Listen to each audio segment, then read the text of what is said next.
Please give this video a like and subscribe!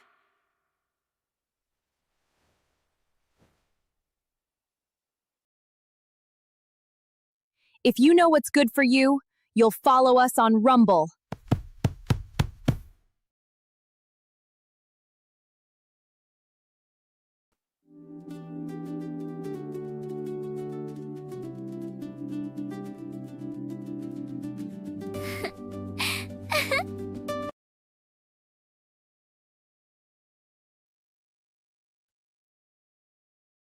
And we are live. Hello, everybody, and welcome back to Honey Badger Radio. My name is Brian. I'm here with Allison and Teal Deer, our special guest. And this is Maintaining Frame, where we will be looking more at this video that makes the case against, Lysistrata and in favor of Medea? Yep. Yeah, so that's I guess my part done. So go ahead and do the things, All right, Allison. Well, before I'll do the things, let's do a little bit of a rundown of why this is interesting and important to look at. It is feminist re-envisioning of Greek mythology to, of course, support feminist points, just like they re-envision history. And in this case, the feminist in question is lauding Medea over Lysistrata. Now, Lysistrata was a woman who took over the political process of Athens to try to stop a war, which, I guess you could consider that feminist because it's, as they would term, a disobedient woman showing it to the men. But that's not feminist enough because, let's face it, Lysistrata, after she stopped the war, she ceded the power back to the men, and she also did something positive for society. And that presumes that society should continue to exist rather than be deconstructed into a incoherent mess. So instead of lauding Lysistrata, who is ultimately, a positive actor in the world, but also probably just a character in what amounts to a Greek Benny Hill sketch, we're going to be lauding Medea. And why are we lauding Medea? Why are we engaging in the feminist pedestalization of Medea? Because Medea was an unhinged serial murderer who killed everybody who got in her way. I don't know what else to say. She is a terrible human being. Admittedly, she was coerced by two goddesses. That's another thing we could talk about. The goddesses, I believe it was Athena and Aphrodite, being horrible human beings, horrible role models, whatever you want to call goddesses, right? They basically forced her to fall in love with Jason of the Argonauts, who then needed her help in order to steal the golden fleece. That wasn't Jason, was it? Am I mixing something up? Please tell me. But anyway, Jason needed her help to achieve his aims, and she was in love with him, and she acted like the most homicidal, overly attached girlfriend you could possibly ever imagine. So she took a terrible situation. And again, Jason wasn't shot with the arrow of love. Apparently, the trolling goddesses thought it was hilarious to make this one-sided. So none of this was necessarily consensual on his part. And of course, we all know what happens when you reject a gift of a goddess. You are absolutely screwed. So he was forced to accept Medea's affection, forced to accept the marriage, forced to accept the gift of the goddess. Nobody ever talks about that. Only we do, because we can conceive of the fact that men might not consent to these things. Of course, the feminist in question never even considers that in her analysis. And even though Medea was forced as well, she took a horrible situation and she made it that much worse.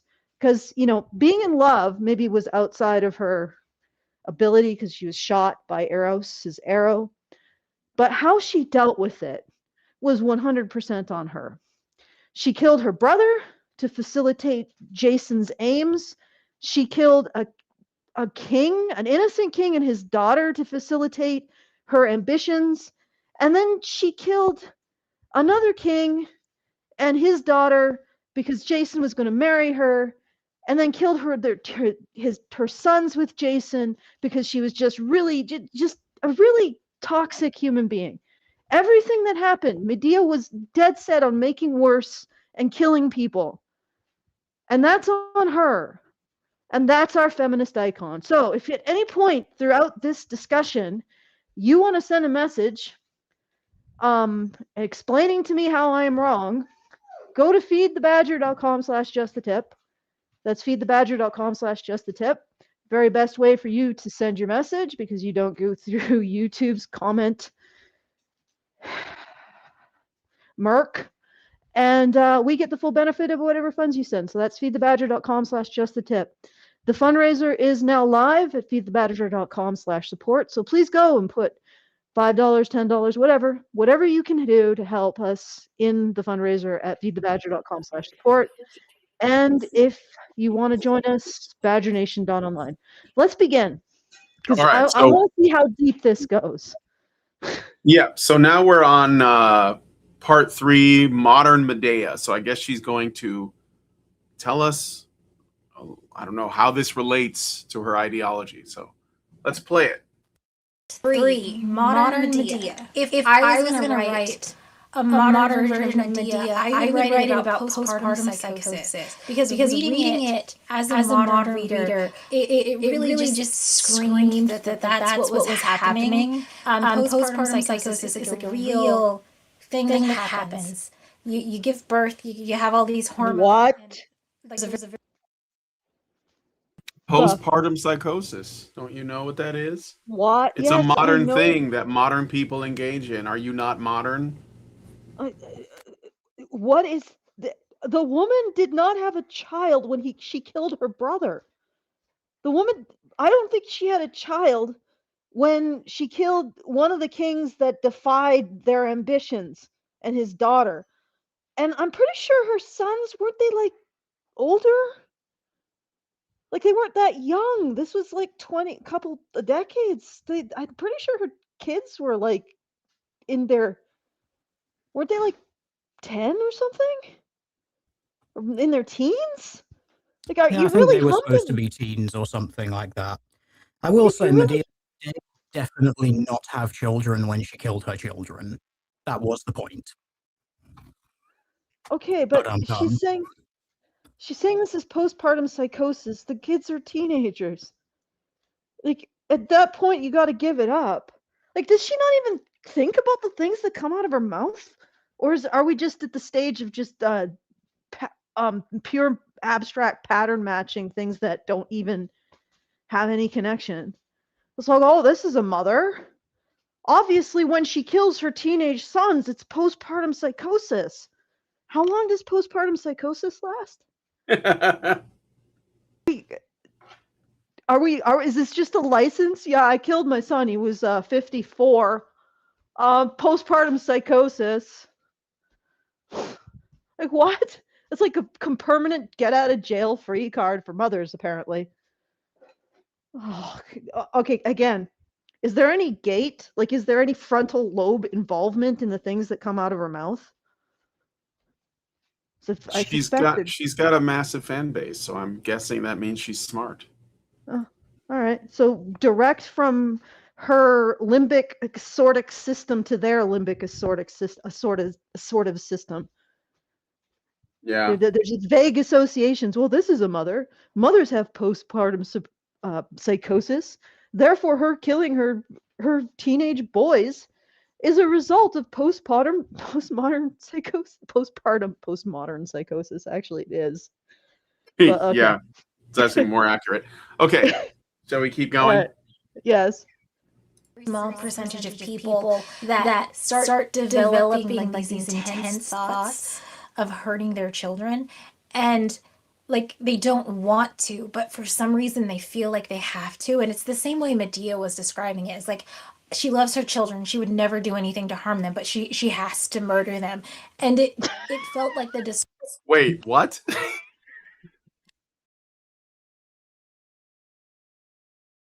Do you want to say anything? Anybody? Or should I keep going? You don't understand. I just have to kill children. And I just have to justify killing children because I just do, okay? It's also the last thing I want to do, but I gotta do it. Yeah, it's like, I would definitely never do it, but I'm gonna do it. Also, just this postpartum psychosis thing, this is... If we've already discovered why it's nonsense anyway, you're not going to be developing it when your children are in the double-digit numbers. You're not going to be developing it when your children are being measured in years. Like, the entire point of postpartum psychosis is that it tends to happen within, like, the first year if it's going to manifest at all. And the actual manifestation rate of it is something ridiculous, like 0.1% anyway. Like, this is just reach. This is reaching on her part. Do I want to just label it as cope? I can label it as cope, I suppose. But I think this is just, you're desperately reaching because you want to try to say something profound or meaningful based on some sort of victimization of women, on, something bad that happens to women. And I'm going to bring us back, of course, to the theological origins of women and the women's movement, because I always have to. We've talked about this to death, but I'm going to remind this woman that the feminist position on this topic is men made women hysterical by labeling hysteria. They created the word and then they became it. So why don't you just not define yourself as having these things? Why didn't Medea just say, well, postpartum psychosis doesn't exist. There's no word for it, so I can't be it. Because that's how your movement functions, apparently. Definitely being a bit silly towards the end, but I like to bring it up every so often because I do just like to remind people we are dealing with a movement here that does say things don't exist until you have a word for them. Yeah, and that actually is entirely consistent with relational web signaling, relational cognitive modality. Things don't exist, only symbols of things, if you can believe it. Speaking of which, for symbols, yeah, I suppose there is a segue here in my brain. It's maybe a little weird. I decided to try and look up in my pile of feminist tomes about, like, myth, and do they have anything to do with myths and the ancients and everything like that. One book had one page about myths, and it was Aunt Jemima. That's it. That's all they cared about. They were talking about myths, and we went with Aunt Jemima. That was the only one the feminist movement cared about in the half dozen textbooks that I have on the topic of myth. Huh. All right, so I got a little bit of information on postpartum psychosis. Postpartum psychosis occurs in the weeks to months after birth. The standard window is the first 6 weeks, with rare cases extending to about a year. The mechanism is the hormonal cascade following delivery. Estrogen and progesterone drops sharply, prolactin rises, sleep is disrupted, and in vulnerable women, this produces psychotic symptoms, delusions, hallucinations, severe disorganization. The condition is acute and time limited. It does not persist for years and does not produce a delayed onset child killing of older children. A mother killing her teenage sons is not postpartum psychosis case. The diagnostic category does not extend that far. Medea's sons in Euripides are old enough to walk to a wedding bearing gifts, hand the dress and crown to the bride, and return home alone. They are children, not infants. Estimates vary, and somewhere from young children to early adolescence, depending on the production. They are not newborns. Mother killing them is not within months of having given birth. The postpartum psychosis frame applied to this case is medically wrong. All right, so why does she reach for it? This is getting into a bit of analysis now. It supplies the exoneration template she needs. Postpartum psychosis is the modern category. Why don't we just call that hysteria? Hysteria is the modern category where the public has been trained to accept. She didn't want to, but she had to. The standard frame is she loved her children. She would never have done this in her right mind. The hormones made her do it. The frame removes agency from the woman and locates the cause in biology she didn't choose. The creator The video creator wants exactly this exoneration for Medea. The fit doesn't have to be medically accurate. The frame just has to be reachable. So this is assorting. She's just making an assortative. Like, this sort of looks like this. Medea is a mother. Mothers get postpartum psychosis. Therefore, Medea had postpartum psychosis when she killed her kids. Right? All of the pragmatic, like, operative content of this diagnosis, like the correct behavior, the correct timing, the correct hormonal cascade, the correct vulnerabilities that Medea probably would have had beforehand, are irrelevant, because we're not talking about something that exists in reality. We're just talking about pairing things to other things, symbols to other symbols. And then that's the logical train. I don't know, can we call it a logical train? It's like a mind that can only think through association with things, right? And doesn't understand that these associations don't work because the operations underlying them, that there's no causal chain there. See what I'm saying? So that she's just like, yeah, this symbol is related to this symbol, which is related to this symbol, QED, without realizing that there are actual underlying causal chains that have to work in order to assert these equivalencies. She doesn't understand that.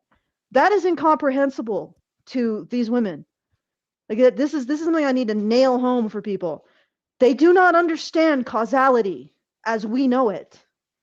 They only understand associating one symbol with another symbol with another symbol, QED. That's it.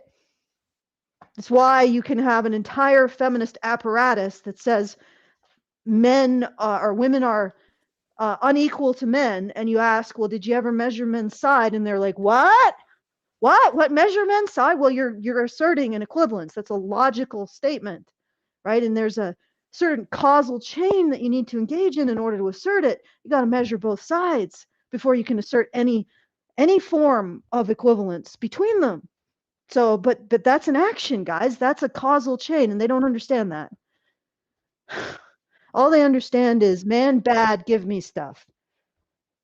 Oh, all right. You know, before I started this, I think I've really lost a lot of my faith in modern women. Yeah. Yeah. I'm having a coffee moment. All right, let's keep going. All right. I'm just, if I might get in a little bit with actual postpartum murder rates and whatnot, just because, you know, why not? Let's just go down this entire rabbit hole, shall we? The rates of it are very rare. Like I said, it's about 0.1%, something like that. I just decided to see what the actual rates of it were. USA, there's about 500 cases of filicide arrested every year. So again, I think that gives you an idea of how rare it is. It's mostly done by mothers. Apparently, when men kill children, they tend to wait till the children are older. Very interestingly, about the well, some of them are kind of obvious about the things that are predictive factors of it. The mother being young, 19 years or lower, and being single, which doesn't really surprise, based on things that we've discussed here on this channel. We know that single parents are just objectively worse than parents when it comes to being together. Single mothers. I have to qualify mothers. Yes, single mothers. Single mothers, because yeah, of course, and we have so many more of those than single fathers. And there's also the ever increasing evidence implication, I suppose, that it is being used as a cover for just outright murder. You know, ultra late term abortions, 4th trimester and beyond abortions. Because you're seeing these rates sneak up, which of course ties in with the fact that single motherhood is becoming the norm in Western societies. And there is sort of this increasing, you know, are you actually being psychotic with this? Are you actually having the necessary hormone crash that results in less mentally stable behavior because you're thrown into this just really bizarre and difficult to process mental place as a result of having a hormone profile that your body has literally never experienced before. Yep. And I mean, it's to bring in some more analysis, the video creator is not running the analysis with attention to whether the medical category fits. She's running the analysis with the attention to whether she can reach an exoneration frame that lets the reading work. So essentially, we start with the conclusion we want and we work backwards. Feminist science, everyone. This is something that's repeated over and over and over in their thinking. So it doesn't matter the actual biological specifics or the legal situation or the fact that this is increasing for no apparent reason, these exonerations, and the scope creep is real, like Tildare was talking about. And this is why the scope creep is real. They all want to land on the woman is innocent. And that's what feminist jurisprudence is essentially creating. And we have the receipts for that because wherever feminists go, they lessen the legal expectations on women.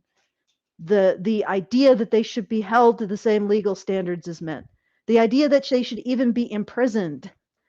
There's feminist initiatives in like the UK, maybe in the US as well, to remove female prisons, and they actually succeeded to remove juvenile detention facilities for girls in the UK. And eventually they'll probably succeed at removing prisons entirely for women. So this is that whole idea that you start with your conclusion and you work backwards, and everything is in service to the conclusion.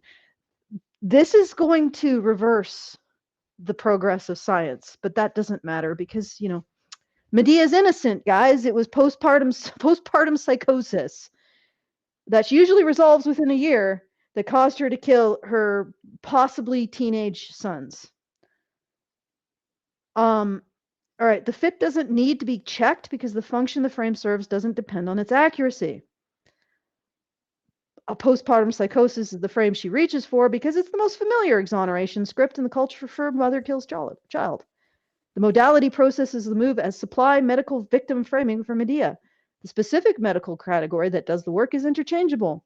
Postpartum psychosis, postpartum depression, she just snapped. The patriarchy drove her to it. Any frame that removes agency works equally well at this level of the operation. The video creator picked the one that has the most cultural traction for the audience she's speaking to.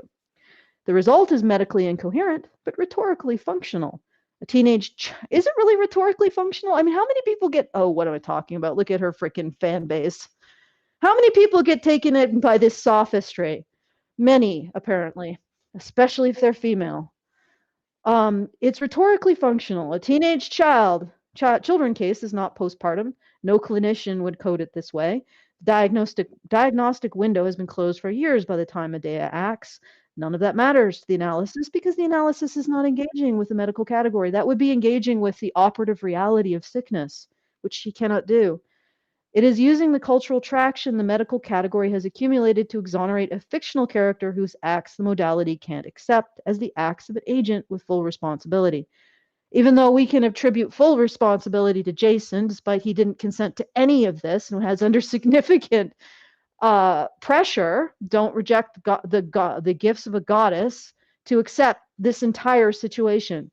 And then his kids are dead. Wow, this is patriarchy, guys. The misdiagnosis is the tell. When the wrong category is reached for, what's being supplied is not the category, but the exoneration the category provides. The video creator needs the exoneration. She picks the nearest available frame that delivers it. The fact that the frame is wrong does not register because the operation she is running, or the relational web that she is running, does not require the frame to be right. It requires the frame to function. So there you go. This is the result of associative thinking, starting with the conclusion and building the argument from what you want to conclude. I don't even know if you call it an argument. The association from what you want to conclude. It's just, this looks like this, so smash them together, argument done. And if you'd like to know how wonderfully successful this women didn't do nothing no matter what is, I'm sure you can guess what the rates of conviction are when it comes to filicide, despite the massive disproportionate number of women who are the ones committing it. 80% of the people convicted for it are men. Even though women do it a lot more. When you actually get to the point it's almost of like it doesn't conviction count as a crime when women do it. Yeah, No. like if you're going to the point of conviction and prison, it's mostly men, even though, because women just say postpartum depression and then there's no arrest, there's then medical treatment and all Your of that. tears are more powerful than any amount of evidence could ever show. Yes, Yeah, in women, there's a prophetic thing from that. The Simpsons has been very prophetic in a lot of ways. Some of them they did not intend. in Canada, women aren't charged with murder; they're charged with infanticide, which has a maximum penalty significantly lower than murder. It's unbelievable. This is the one thing, like, of all the things, because I started out a feminist, right? This was the thing that pissed me off the most and made me disassociate with feminism.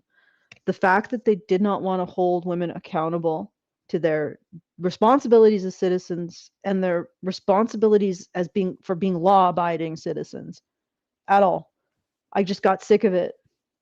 And the funny thing is what I noticed is that feminists would promote this idea that, oh yeah, women are, the patriarchy done did it, and they shouldn't be subjected to rule of law. Women should be above rule of law. They're not like men. Rule of law is for men, not the precious people. And then they would turn around, and when people would accuse them of creating a two-tiered legal system with women on top, untouched by it, they would point to women like me and say, well, she's a feminist. She believes that, legal equality. Meanwhile, in every other possible situation, they would kick me out and excommunicate me. And I'm like, you know what? I'm not providing cover for you anymore. I'm going to the other side, if you can consider it another side. I'm going to the side of rule of law. Thank you. Goodbye. This is actually the thing that ended up being the straw on the camel's back for me, is the constant disavowal of women being held to the standards of being law-abiding citizens by feminists. Okay, let's do you want to do a bit more of the video? And let's keep going. Yeah, we've talked about murdering babies for like 15, 20 minutes. let completely normal conversation to have. Oh, well, yeah. I mean, come on, let's give us a break. I mean, we are not exonerating murdering babies. We're discussing someone who is. I know, it's you come into a live stream, you think, yeah, we're going to talk about some ancient Greek myths or something.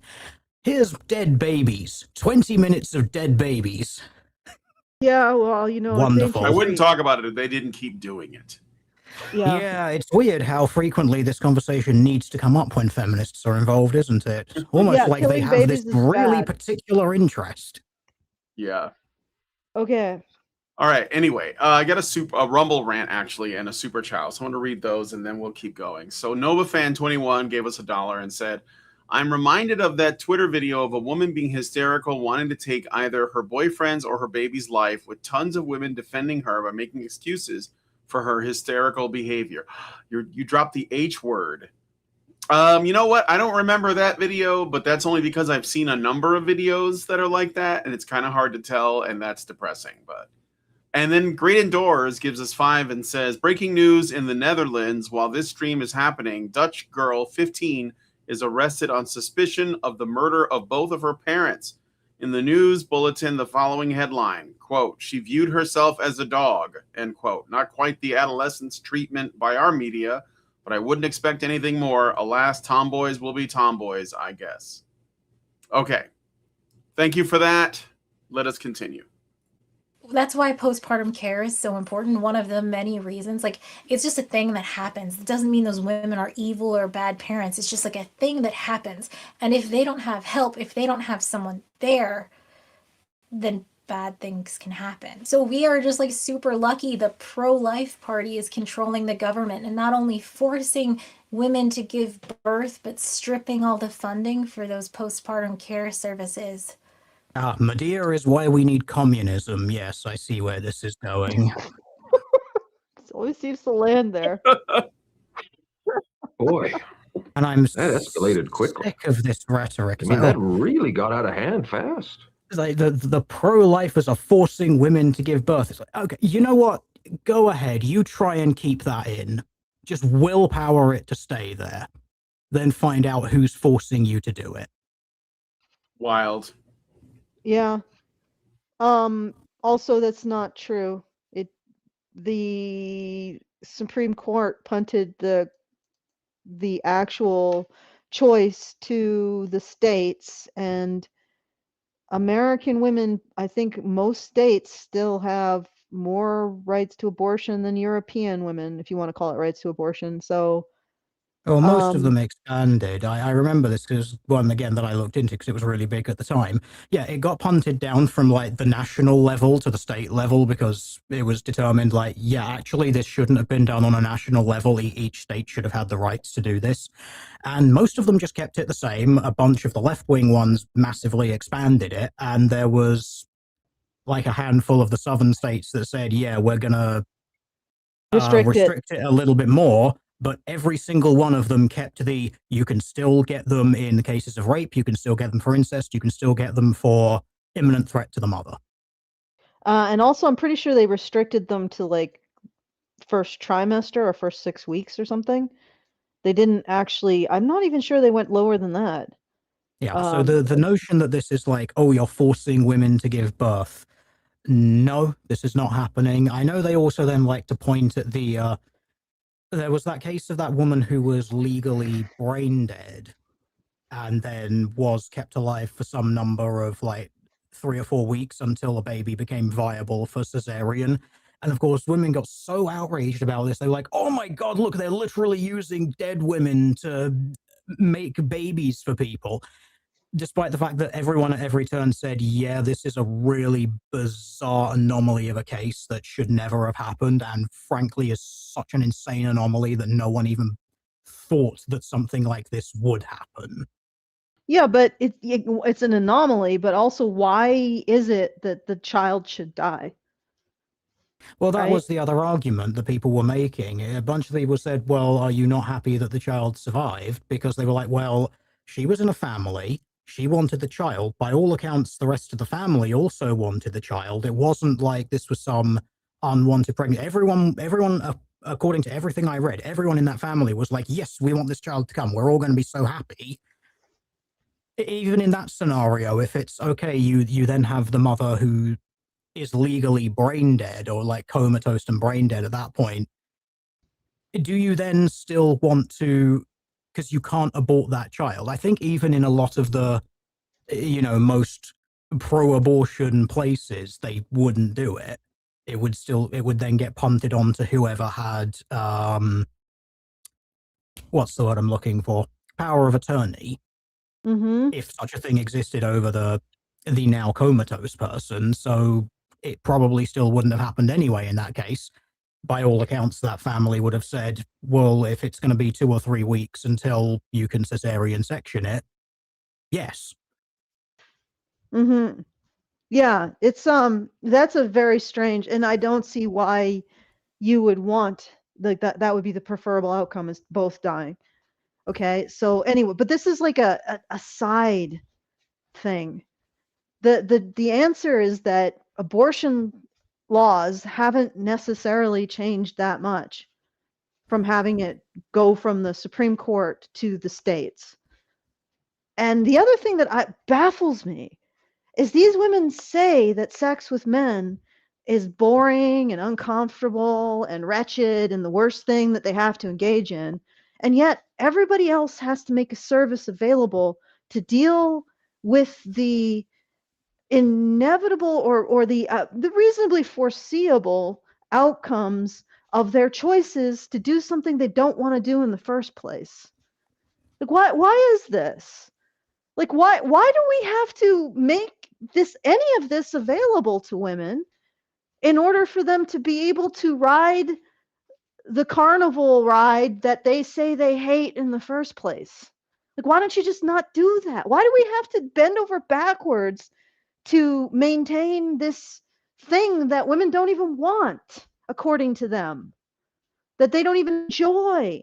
They don't even enjoy male sexuality. Why do they have to maintain access to it via birth control and abortion?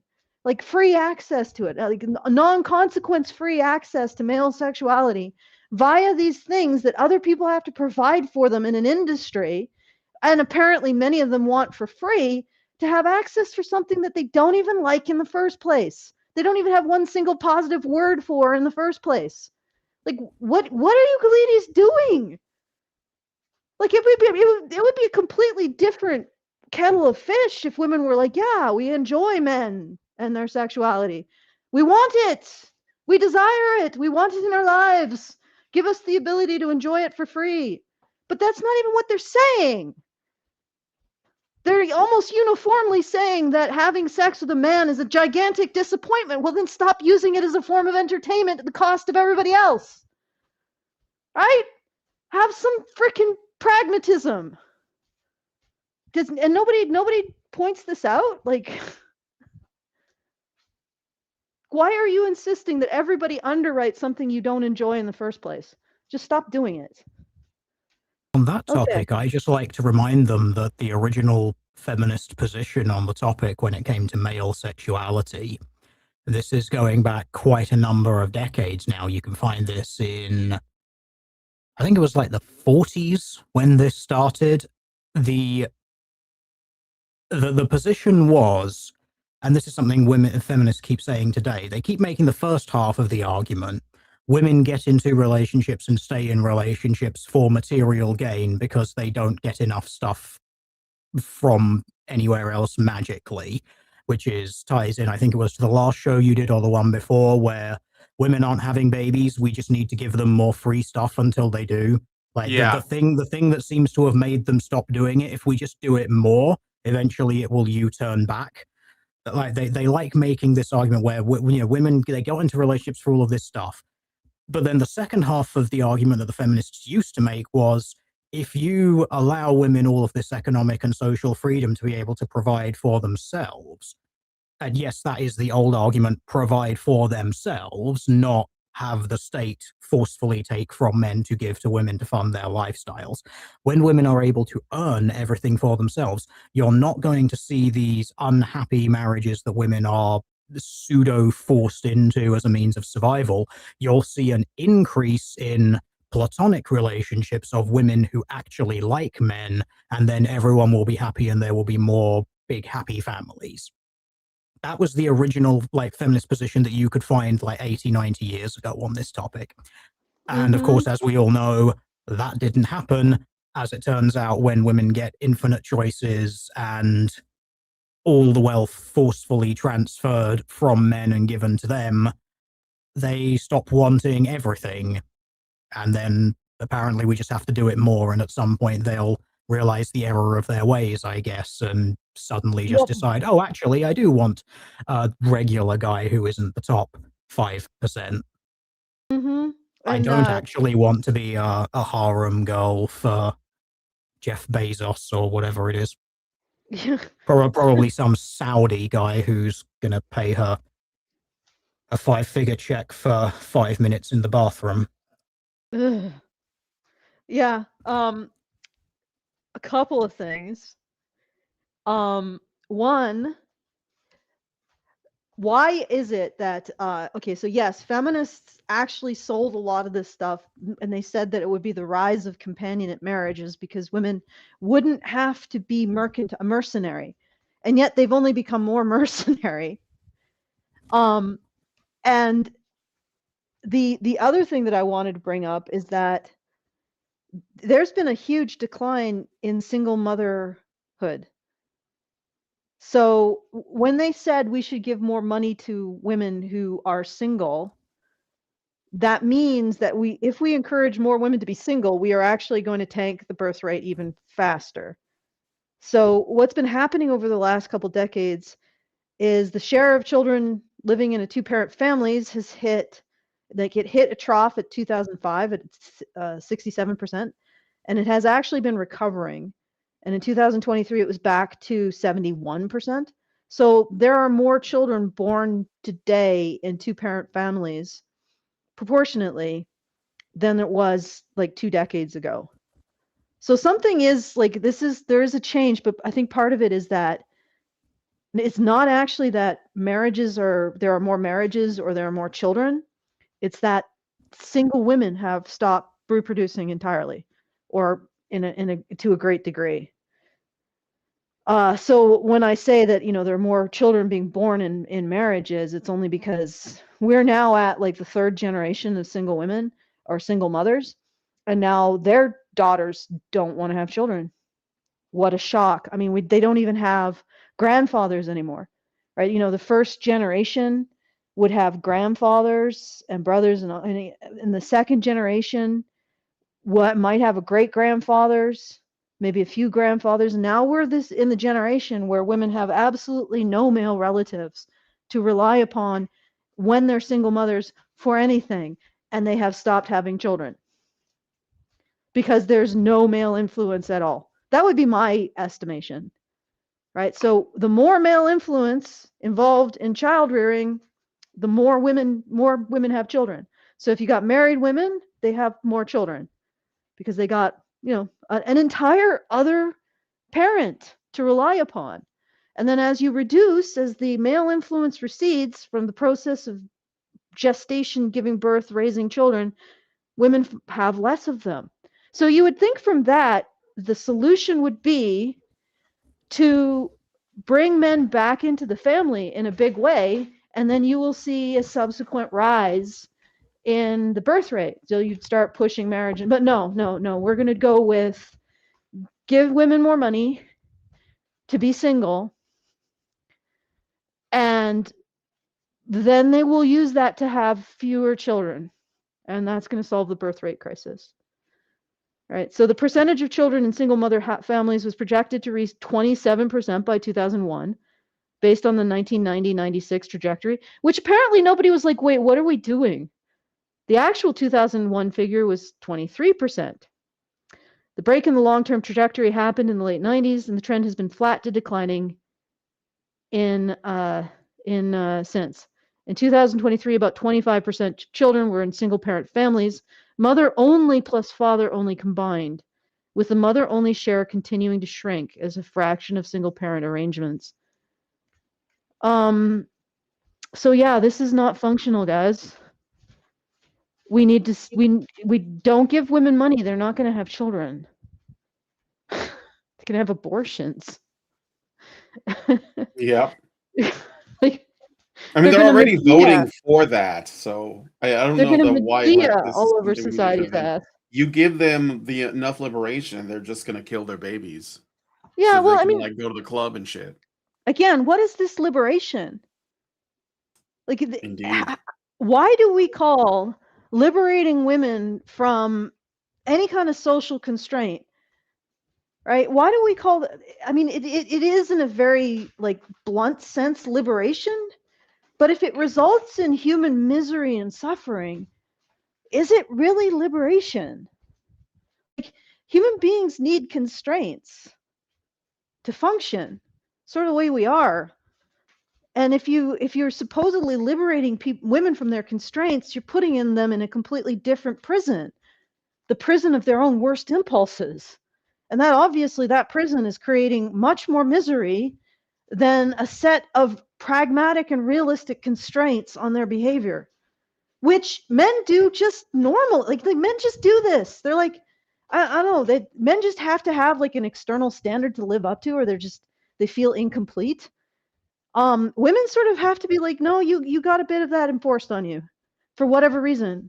Be great if women were like that. They were like, I need to live up to this ethical standard of, I don't want to be part of a movement that takes away my responsibility as a law-abiding citizen to uphold the law and not act like a complete and utter murderous jackanape towards other citizens and children. Yeah, I like that. I like that external standard. I wish to maintain it. No, Women don't stand up and say no to feminists when they get rid of those external standards. And that's not that is not a woman-specific external standard. That's just the basic social contract between a citizen and the law. And the feminists can't even stand that it's gender neutral, that it doesn't afford women a better position. Okay. This channel has become Allison's disillusionment with other women. All right, I now talk about marriage. Sorry? If you have a super chat, by all means address that. People I have a couple. I'll do these and then you guys can keep going. NovaFan21 sent $1 and says, her fear-mongering of the Republicans or whatever taking away women's rights is why I enjoy rage-baiting feminists in the comments. History needs to archive feminist behavior so we can learn from it. And then we got $5 from Gary Thomas, and he says, I like how even Kim Jong-un has to beg women in North Korea to have children in the USA, which with less control over its populace is forcing women to have babies. Well, yeah, he's not. I guess Kim Jong-un isn't forcing them, even though he's like a tyrant. But he is, because even he has to, I guess, to some degree, beg the need and plead to women. Yeah, because what's he gonna do? Kill them, lock them up? That's not gonna help. He has to get them to like want to get on board. So yeah. That's great. Although South Korea is doing a lot worse because their women are more liberated, probably. Again, I'm like, liberated. What does that word mean? Liberated to indulge in your worst impulses, to not have the tools to rise above them, right? To make choices that create long-term happiness or contentment, right? How is that liberation? It's more like collapse. Anyway. Yep. Okay. So let's keep going. So, lucky for us, the pro-life party is directly responsible for the deaths of women and children. Wait, what? Deaths of children? Okay, all right. Not the ones you guys are killing. Those are not children. Those are embryos, zygotes, cancers, parasites. But when governments suggest that women keep their babies, not that this is even being put through or forced on anybody, suddenly it's you're murdering them. Okay. When women naturally, very unfortunately, die as a result of gestation and birth, and sometimes children die very unfortunately as a result of this bizarre condition which kills everyone eventually, called life. If this happens, then you are murdering them. But if you go inside someone with surgical instruments to destroy what is, genetically speaking, a completely unique and distinct human life form, which it objectively is, if you DNA test it, it is not just the mother's DNA, it is a unique signature. It is uniquely human DNA. If you DNA test it, it's not a giraffe, it's not an ant, it's not a banana, it's a human. If you terminate that thing, that's not you killing something. And definitely not a human.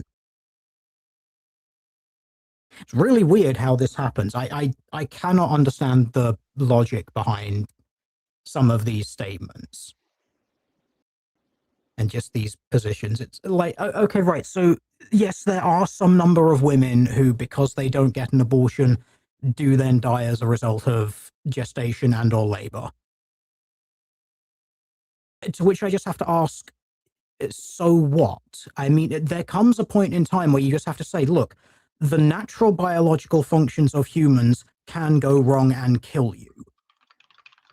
Like, why don't we say that because you didn't preemptively give someone a heart bypass without knowing that they had a condition, that they died and therefore you murdered them? It's definitely a bit of a different example, because at that point it's something going wrong, but it's still something that has happened to you as a result of your choices, eating badly, not exercising, etc. At what point do we just say, yeah, this is the natural function of your body, it went wrong and you died? I'm sorry, we can't keep people alive forever. They are mortal.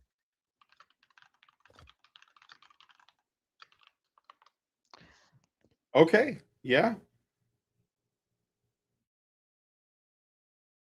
All right. So we keep going. I'm gonna play more. Let me just double check, make sure we didn't miss any super chats. Okay. It's going to be great. In the original play, the context of the play is that Medea is justly punishing Jason. Did you catch that? I didn't catch that when I read Medea as a child, but Medea has the approval of the gods. Like Hera is in Jason's corner until he betrays Medea. He breaks his oath to Hera as well as Medea. And so Medea has the approval of the gods. You can tell because she flies away after murdering a king and his daughter and her own children in the chariot of the gods. They approve of her actions. In the context of the play, Medea is right. She drives off in her solar dragon chariot. No. Go ahead. So is this her No. being right? Is this the Euripides just being a simp? Or was this something incredibly ridiculous that the audience would laugh about because of how stupid it is? Vote now on your phones. Yeah, because there was at least one critic who said that this was a bad choice, right? So we don't know that if the audience was at the time actually accepted it or rejected it. But the other thing is that it could have been like considered an existential horror. That this happened to just Jason, and Medea was not punished for it. I do want to remind her here that there's something that she notes and then things that I don't think get brought up enough. This is the first act of a 3-act play, or the first play of a 3-act, a 3-play set. I don't know what you'd call a group of plays. You could quite easily have the second play have been The Trial of Medea, where you realize that the chariot that she was in was basically the gods saying, yeah, we'd like to have a word with you. Here's your Uber. You're in for a right royal bollocking about what you've done, because although these goddesses shot you with this arrow, what you did was reprehensible. And that may very well have been the second play in the trilogy. We don't know. We don't know because we don't have the 2 other plays, correct? Nope. I like to imagine that the third one was then a very camp musical number, because that would have been funny. Yeah, Jason gets to chase nymphs in the Elysian fields or something. Yeah, I think he deserves it after all of this. The Benny Hill music running, naked nymphs running around. Jeez. Okay. But yeah, that's a good point. We don't know what the second play was about. Was it the trial of Medea? Like, you're reading a lot into this. Yep. And again, like, it could have been that this was intended to be existential horror. Like, this was the dark, like, this was the Greek playwrights went into their nihilism phase, their edgy 90s phase, where they were just making everything gritty and despairing for the aesthetic. Who knows? It doesn't necessarily mean that they agreed that this woman should be let off for her crimes. And certainly the Greeks didn't necessarily believe their gods. Like, the thing is that she's sort of importing a Judeo-Christian concept that the god is the one who is moral and says, okay, this is an act I approve of because it's moral. She's appealing to the gods' decision, the Greek gods no less. Yeah, who are dicks. Yeah, the Greek gods tend to be real dicks. Yeah, they weren't exactly the moral pillars. Yeah, which is interesting. But when you're using the New Testament Christian God, and you're saying, well, he wouldn't have done this unless he approved. And I think that you're importing the wrong moral frame here. Yep. Like, who knows? Maybe the Greek audience like left the amphitheater and they're like, geez, God, the Euripides edgy bullshit, like edgy nihilistic bullshit, deconstructing the classic tragedy that gives us this existential horror. Who knows? But let's continue with this individual. All I right. think. Yeah. That had to die. It doesn't matter in the play that it was by her hand. It's still Jason's fault, and she buries them in the land of Hera with Hera's goodwill. So Jason's not Hera's special little boy anymore. Was it? He broke his bond. Medea's in the right in the play. So that's What were we gonna say? Were you jumping in, Allison? No, I wasn't jumping in, although I'm hearing a bit of an echo, so I don't know what's going on there. But if the audience isn't hearing that echo, don't worry about it. Okay, we keep going. Yeah. kind of what I would be referencing. Like, Medea doesn't want to kill her children, but it is what has to happen. And that just feels very like psychotic to me. So it would be interesting to rewrite this play because, like, obviously if you set it in the modern world, you don't have gods or dragons or anything. So it would be interesting to rewrite this play as like Jason is like, oh my God, you've changed since you had a child, and he just abandons her, and we kind of watch her fall into depression and psychosis. It would be a sad play, but it would be interesting. I'm not a writer though, so instead I tried to find some modern versions of Medea to read. First, let's talk about Medea, a New Version by Mike Bartlett from 2012, and I'll be honest, this one sucked. This is bad. Would not recommend. So in this play, I could have told you that without even reading it. A modern interpretation of any old media is always garbage. Any reimagining. There's a reason the modern audience has become a meme. Yeah, really. Also, a man wrote this, so male remakes. Am I right? Spit on him, brothers. What? Spit on him, brothers. Yes, spit on the false king. All right, so bro does. All right, should I keep going or jump ahead a little bit or what? Just I'll keep just keep going. We're gonna Yeah. power through it. Medea and Jason are living in like a rental house in London, and Jason leaves Medea for the young daughter of their landlord. So we're in the future. The Creon character is the landlord. Like, there's no gods or magic in here. The landlord wants Medea and her son out of the house, obviously because Jason is marrying his daughter, and like he feels that it's weird that they're still there. He's like, your husband has moved on. Please get out of this house. It's literally the same story as the classic version. Medea's neighbor takes her son to the wedding with the dress. He comes back to Medea's house where Medea murders him, and the girl puts on the dress, and that whole thing happens, right? Jason watches his new bride burn up with his father-in-law. He drives back, and Medea has used her father's axe, which I guess is the substitute for her grandfather's chariot, to like get on the roof of this rental house holding her son's body. In this play, there's one son. And Jason's just like, what the fuck? I think this doesn't really work the way it works in the classical play. In the classical play, Medea destroys Jason's life. She kills his chance of becoming a royal. She kills his son. Okay, you know, can I just ending- say that there's a lot of relish when this girl says Medea destroys Jason's life. Did you hear that? Yeah, 100%. Okay, keep going. Yeah, there was a lot of delight in that for sure. This is personal, I think. I don't know. I mean, personal is political, so what are you gonna do? Line.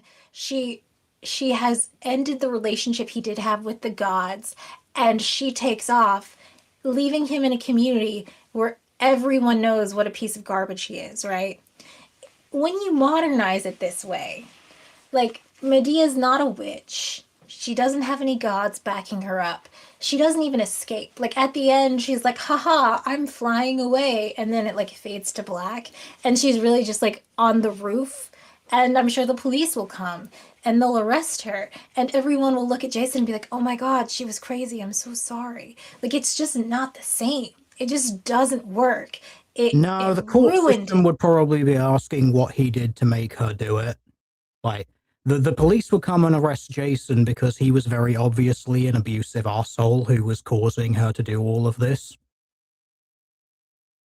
I mean, Jason could have an axe wound on him, and the police, he could be talking about how he's drowning in his own blood from a wound on him, and the police would handcuff him in this country because she called him a word.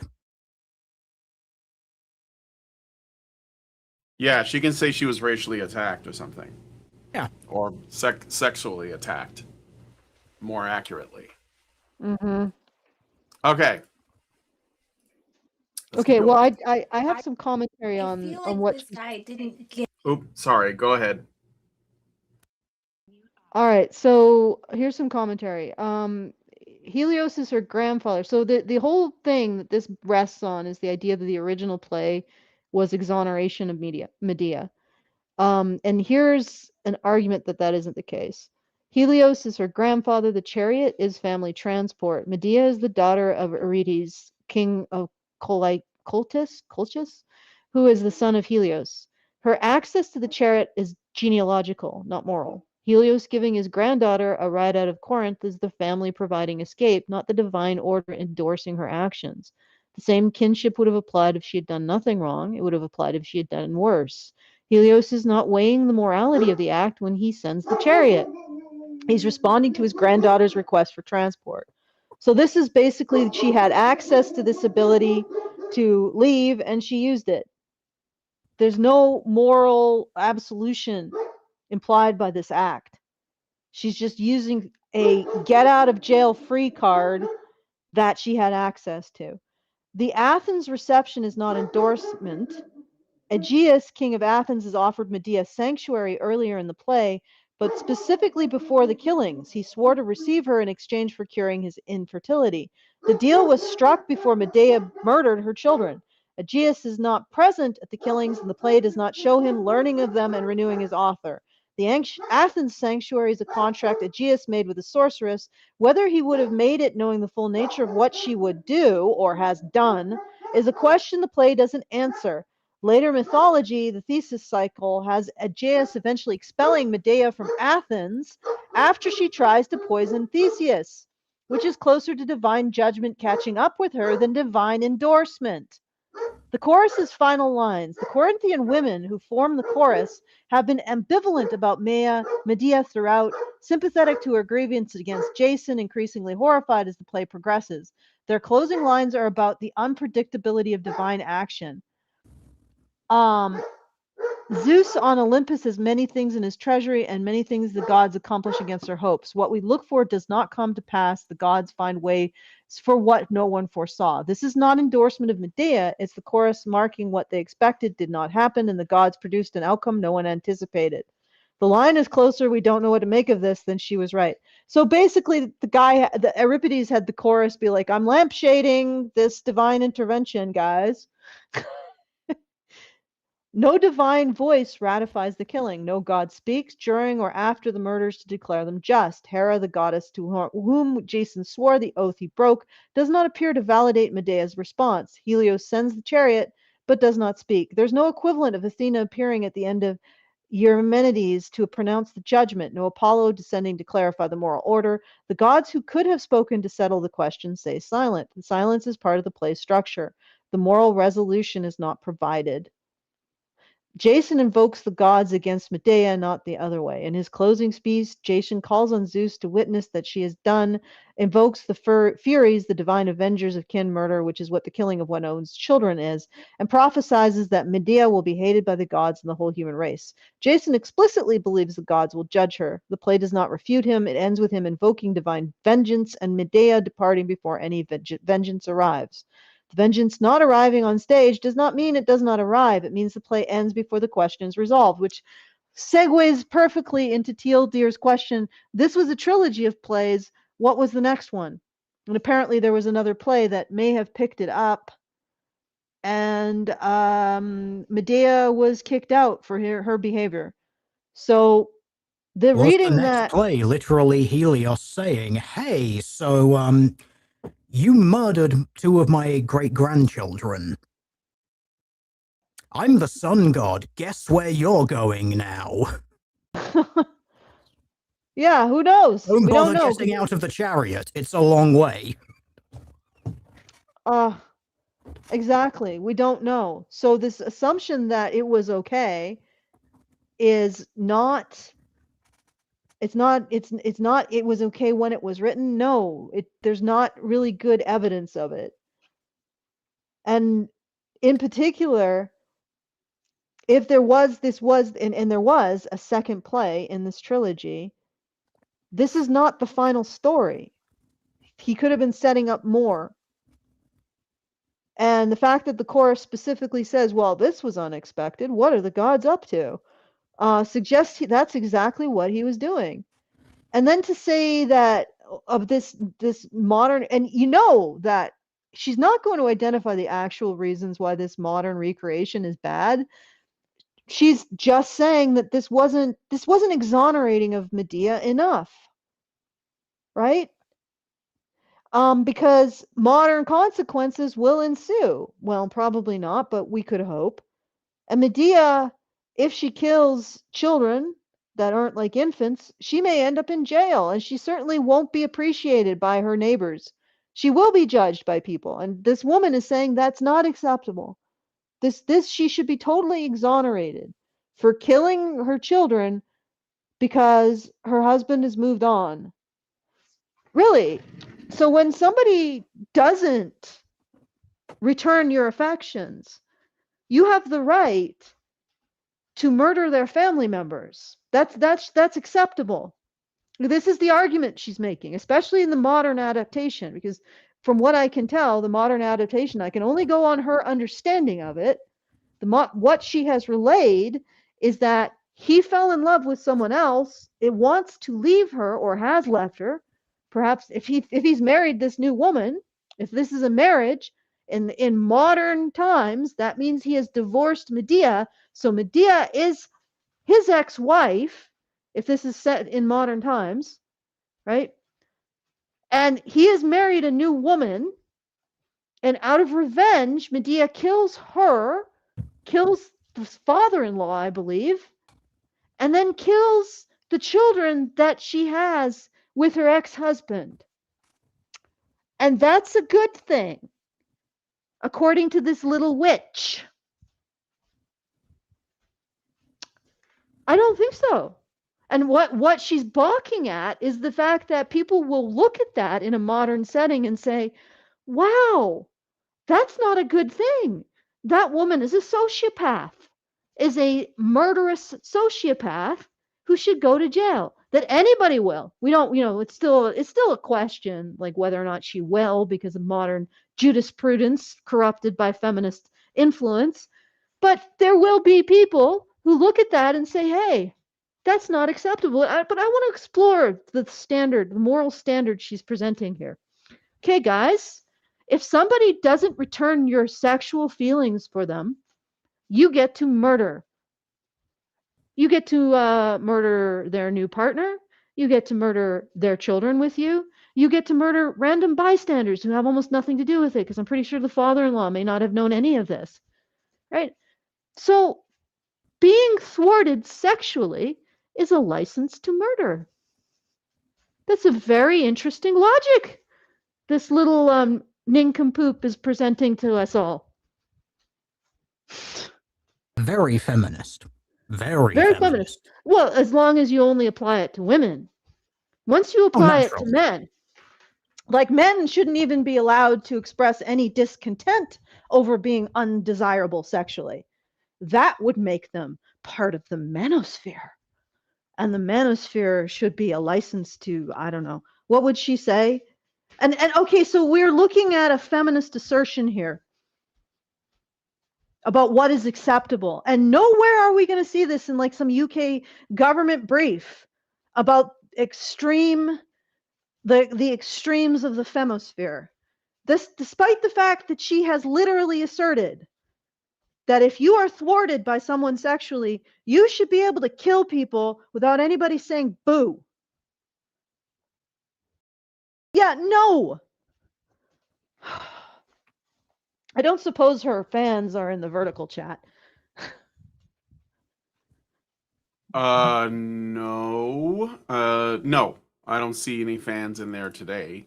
There were last week, but Yeah. it seems quiet now. Yeah. Yeah, probably they're not even, they know what's up here, that this lazy, selfish, psychotic, morally bankrupt crap goes to be dissected here. And so they're staying away. Okay, let's All right. let's hear a Keep bit going. more. Yeah. Let's hear a bit more of this modern genius. Get the idea of Medea. Also, in the classic version, Medea has like a childminder and also a slave who discuss her plight. And they show a lot of compassion for Medea. They're like, this isn't Jason's house anymore. Like, I worry about her. I worry about the child. And in this play, for some reason, Mike Bartlett wrote a modern version of Medea where the women are like bitches. Like, Medea has a friend. Based? They were. Yeah, right. Does this woman legit not remember? I don't even remember which page it was. It was literally like 6 or 7 of the Penguin one that she's got. I know that one because it's the same one I have. I don't actually have it in here. If I did, I'd literally just read it for you. I can't remember where it is. Either in the back bedroom or downstairs. I'm not going to go look for it. But that bit, which literally just says, look at the society I live in. Men have done all of this, and yet men suck because I can still be sad. Is that not the sort of thing that an entitled bitch would say, my darling?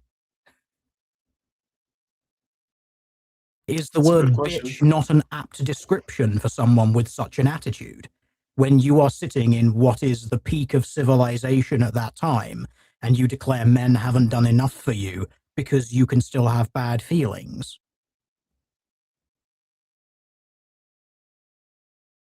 But Teal dear, Medea is the wrong party, therefore she can't be judged morally or socially.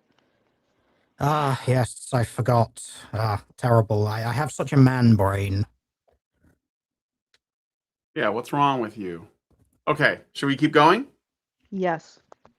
Come over and like, I'm just checking on you. But she's like, actually, I'm just Jason's friend. I was Jason's friends first. So I'm going to go to his wedding. And it's like, why has the author taken a play that had seemingly to me exceptionally feminist characters for the time and then turned them into bitches? Like, this play blames the women in Medea's life for not stepping in and stopping her from doing a bunch of murder. And it's very strange. I really dislike this. Also, Euripides does such a good job showing that Jason is the asshole. Like, Jason is using his words in Euripides' play to be like, I'm doing this for you. I have made this choice to better help our family. I'm going to go live with this hot 19-year-old while you raise your children, and I love you. We're going to be friends. It's fine. What's going on? What's wrong with that? What's wrong with that, lady? Do you think that a woman, if they fall out of love with their husband, should be content? Should the sanctity of marriage? Is that what you're?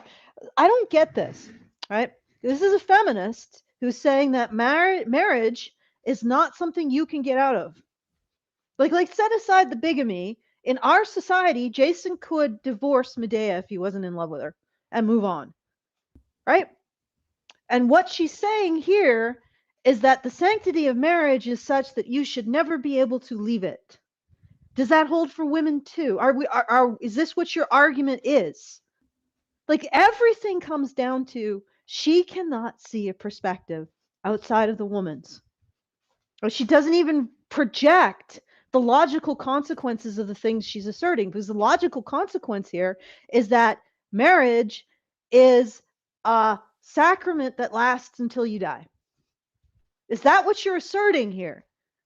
Jason can't leave his... because it's the daily reminder that feminists and tradcoms are the same. Jason said he was married to her. That means he is married to her forever. He must give her money forever. Even if he falls out of love with her, she falls out of love with him, and he goes and lives somewhere else, he has to continue paying child support and alimony. And he has to do that forever. Even if her children are adults. He has to just keep paying because she has become accustomed to a certain lifestyle. That in this play he said, well, I'll maintain it for you, even though he didn't have to. There was no obligation for him to do so at this point in time. But he still did it anyway.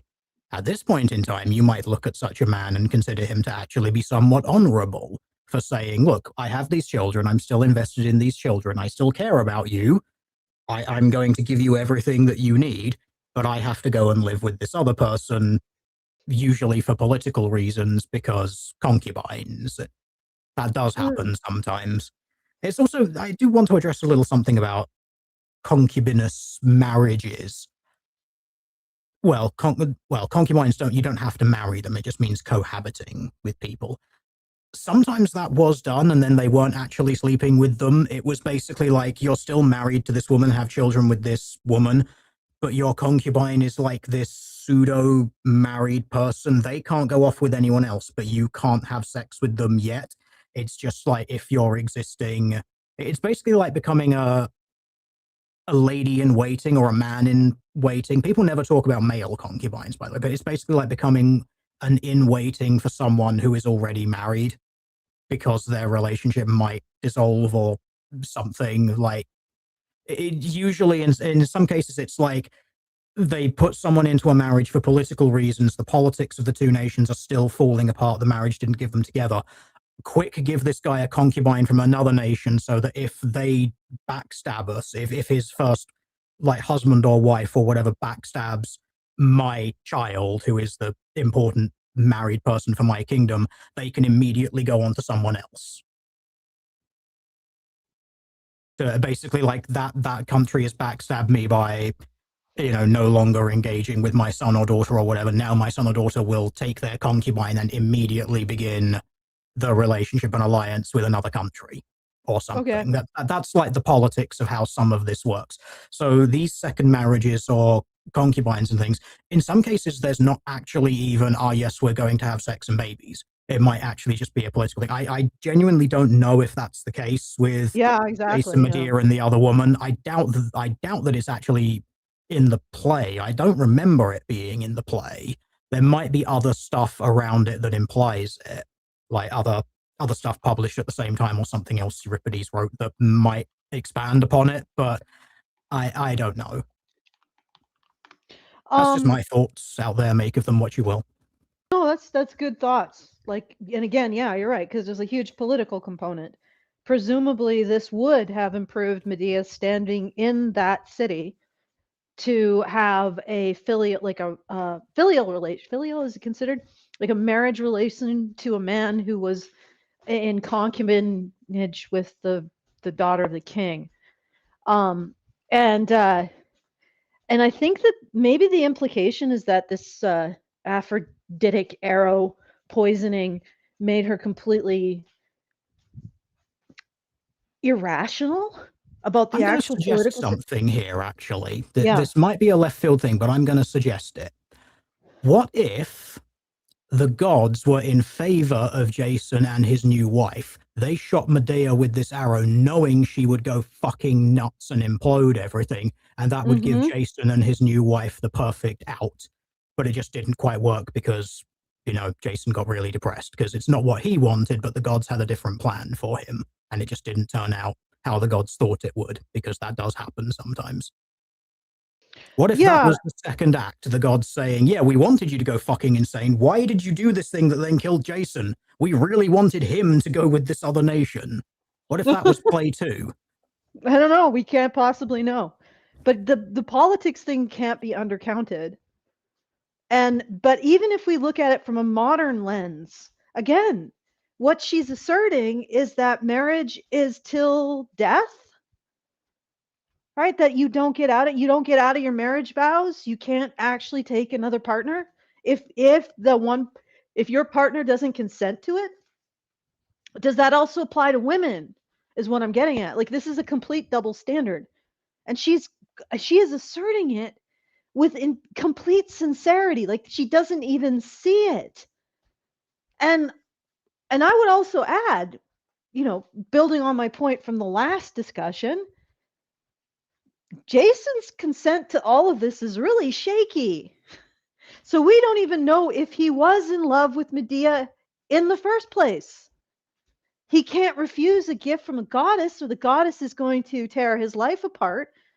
Case example number 1, that's exactly what happened after he did refuse Medea, right? So we don't even know if there was a love to honor in the first place.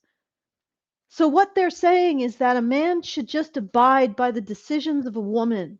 He has no independent violation of his own. This woman is like the video creator. What is her name again? Do you have that, Brian? Dude, let me see. Yeah, just find it. I forgot. I'll refer to her as the video creator. The video creator. Corelloso is the name of the channel. Corelloso. All right. She's basically saying a man who never had a choice in who he had to marry. Oh, it's Angela Collier. That's what it is. Yeah. Angela Collier is obligated to uphold the feelings of the woman he never had a choice in marrying. Like, he's obligated to those feelings onto death, which doesn't make sense in a modern context, because he could get a divorce and remarry this other woman. And in this modern play, he probably did. Right? So she's arguing that the sanctity of marriage is such that nobody should be able to get out of it for any reason.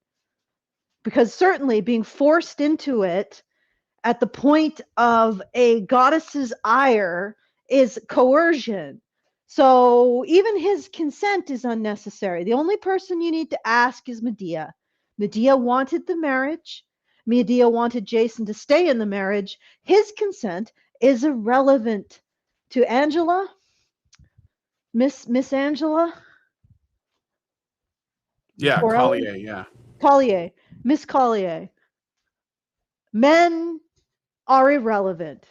Men's desires are irrelevant. They are merely an inconvenience.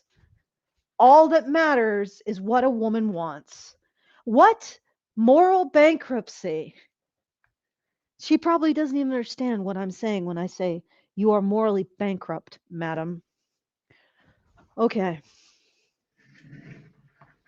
You know, reading Euripides' version, that Jason is like that guy, that asshole that's trying to gaslight you into, like, why are you mad? It's upsetting me that you're upset, like that guy. But you didn't say that. Okay, let me just double check.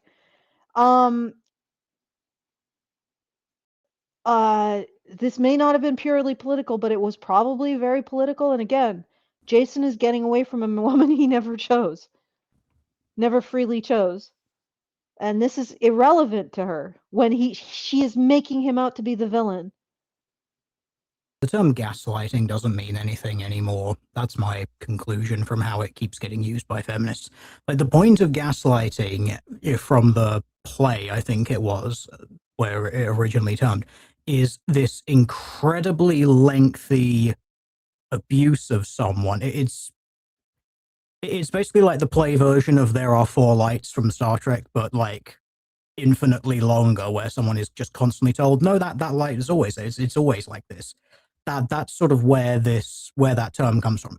Even if you wanted to say that Jason is being an abusive asshole by saying, no, I'm doing all of this for you, like you being upset is making me upset. Why are you so terrible to me? Darvo. Even if you want to try and play that game, it wouldn't be gaslighting. That's not what that is. And this isn't what's happening in this play anyway, so just don't make things up like this. It's silly. If you are going to make up, like, your own headcanons about this. If you're going to have your fanon version of Medea and Jason, at least signpost it really obviously. Like when I talk about the potentials for second plays and sequels to this, I'm signposting really obviously that this is not what is happening, and that when I'm going to just change something about the context of the play, I'm going to say, like, I'm going to go out on a limb here. I'm going to propose this. I'm going to wonder this. I'm not going to say, hey, so yeah, this is definitely what was happening. That is gaslighting your audience, kind of, sort of, if you keep telling him it over and over and over again, which she does seem to do. We're Darvoing over Darvo now. All right, It next. is one speech given once in which he is trying to frame a difficult departure in terms his wife might accept without killing him. The Yeah, if rhetorical you do move want to is, read it in the way there, it is a guy stepping on eggshells, basically saying, oh God, please don't hit me, please don't stab, please just don't murder me, don't set fire to me, don't blow me up, don't do whatever it is that you witches do. the I am rhetorical very move scared because you literally have magic. is real and recognizable, but it's closer to trying to leave without provoking the homicide that will follow if she registers as an attack than to destabilizing her sense of reality. Like, okay, so Jason is a man who is coerced into a marriage by goddesses, whose wife has demonstrated capacity for kin murder, who's being offered an exit by the king of the city he lives in, and who is taking the exit. The political language is partly true. The marriage solves real problems. The sexual component is also present. Glaus is young and beautiful, and this is not nothing, but the operation underneath is both closer to an escape attempt. Underneath both. He's trying to leave a coerced marriage to a dangerous woman through the only socially sanctioned mechanism available to him, a higher status political match that everyone has to recognize as legitimate. Medea can't kill him for the marriage without making herself an enemy of Corinth. The marriage to Glaus is also a safety move. So if you read it from a modern lens that actually recognizes this guy has the right to consent, which honestly, the Greeks may have intended this reading. This may have been like this horrified, like, good God, what the absolute state of tragedy that the goddesses create with their unintended blindness towards how mortals respond to their so-called gifts, right? And this guy has been in this situation that he's been trying to get out of with her, and he's finally offered some way out, and he's taking it. That could have been a legitimate reading of the time. It certainly deepens the tragedy and the emotional stakes of all of this, right? And I guess if the implication is that that this was entirely one-sided, and Medea was forced to fall in love to the point of murderous obsession, and this wasn't her intent at all, then it's just sort of a very interesting conversation about how horrible the gifts of the gods can be. And I could totally see that. I could see that as something the Greeks would write about. And in that sense, the entire situation with Jason being coerced, Jason trying to get out of a coerced marriage, and Medea imploding or exploding in this horrific fashion is just meant to be watched by the Greek audience with just this increasing horror at all of this. And every single part of that, like the coercion on Jason, the horror that he experiences losing his sons, having the mother of his sons kill them and then steal their bodies away so he can't even bury them or touch them.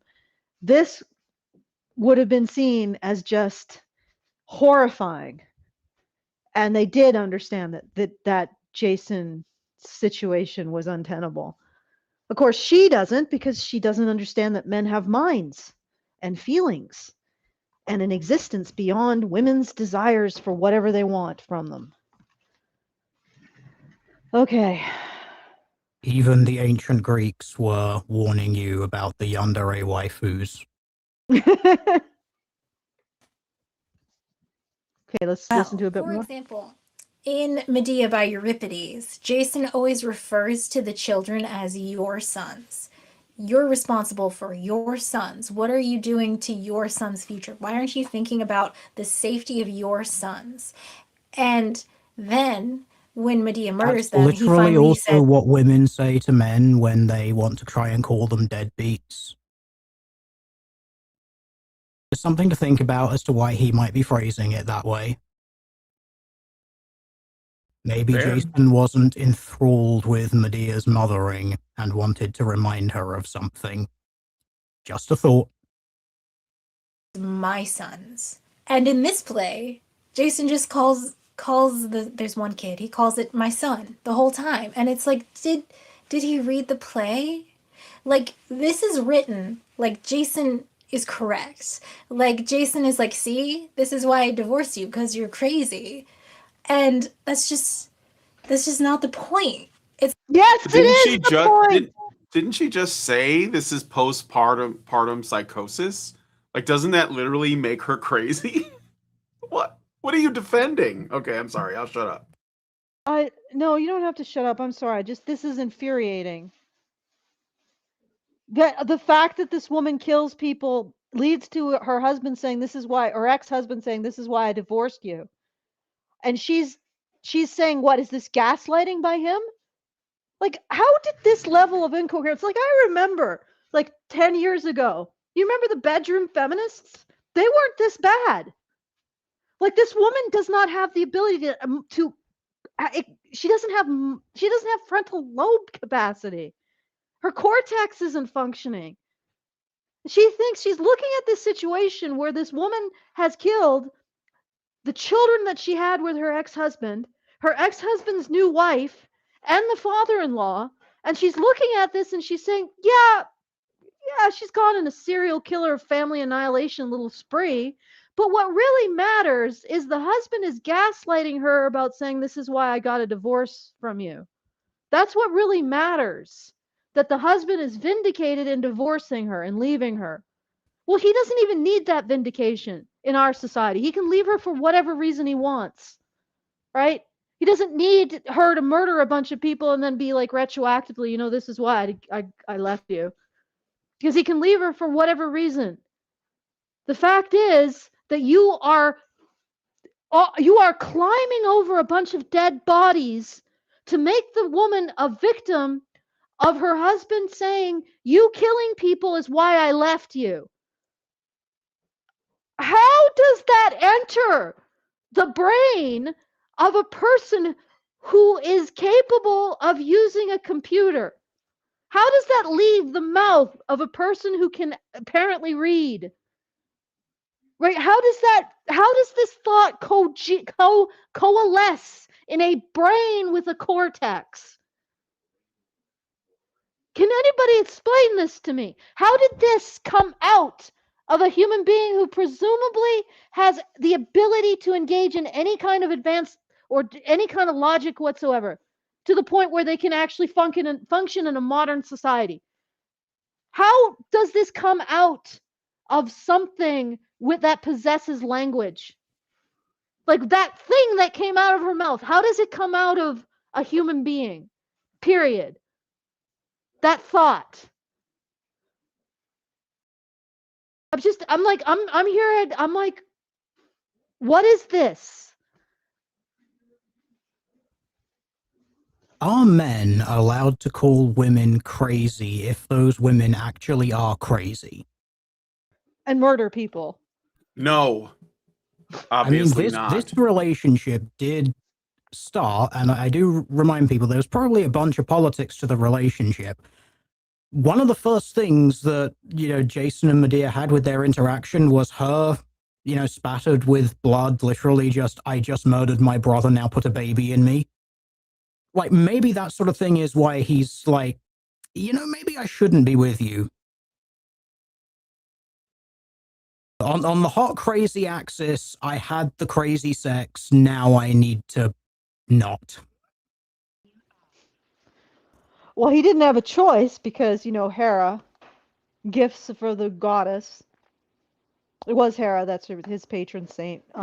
Athena was the one who created the boat, the Argos, I think it Argus, is. yes. Yeah, Yes. Argus. I'm just yes. But the real thing is he called her crazy. The real problem isn't that she murdered a whole bunch of people. The real problem is that her ex-husband called her crazy and was vindicated in leaving her. How does this make sense to you? How does this make sense to anyone? Are we now in a world where sense is impossible to be had? Okay, let's hear what else comes out of this individual. He missed the whole point of the play. Let me read you a quote from this play. So this is Medea talking. I divide men into 3 groups: wankers, dads, and rapists. Wankers need a mom. Dads treat us like children, and rapists want to fuck us whether we like it or not. That's why it's difficult to find a man. We have to decide to look after someone, to be patronized all the time, or alternatively, to be constantly screwed around until we're too old and they move on. Jason, I'm not a rapist. Medea. It's a metaphor, Jason. Is that from the story? I don't think Yeah. that's from the original version of the story, but to be fair, I'm not following her that much. I mean, it seems like she's bouncing around a little bit. That's all. That I'm guessing was her quoting the modern garbage remake, I would assume. I would hope. The one that she didn't like? Yeah. Yeah. Oh, Because I I see. don't remember that being in the classic. No, I don't remember that either. Okay, should I You're keep right, going? love. or do you All wanna I'm say saying, something? love, is that I ain't no rapist, right? I don't remember that being in there. Right. You walk, mate. Okay, Allison, should I keep going? Okay, I'm gonna keep going since you're quiet. Wait, I I got a don't super chat. understand anything I got a anymore. super chow. I'm gonna read it. Great Endorse gives us $5 and says, clearly Angela Collier is simply Medea illiterate. There is your explanation. And look, Angela Collier here, not a feminist, just a modern woman. And that's important because, I mean, I think it's obvious, but she's not an activist. She reads books. She's just internalized the narrative, which is ubiquitous. Okay, So, I'm going to pose this to Tradcons. How does a man wife up something that creates this kind of thinking? Like, how does a guy look at this and be like, I want to put a baby in that. A woman who can understand that if a man divorces you, that gives you the justification to kill the children that you had with him. How do you wife up a woman like this? Right? The individual in this video. How does a man with a normal sense, a custodial sense towards children, want to do anything with this woman? How do you have children with this woman? I mean, I know there's a guy who probably will, just won't stick around. Probably, considering the situation, probably the best outcome.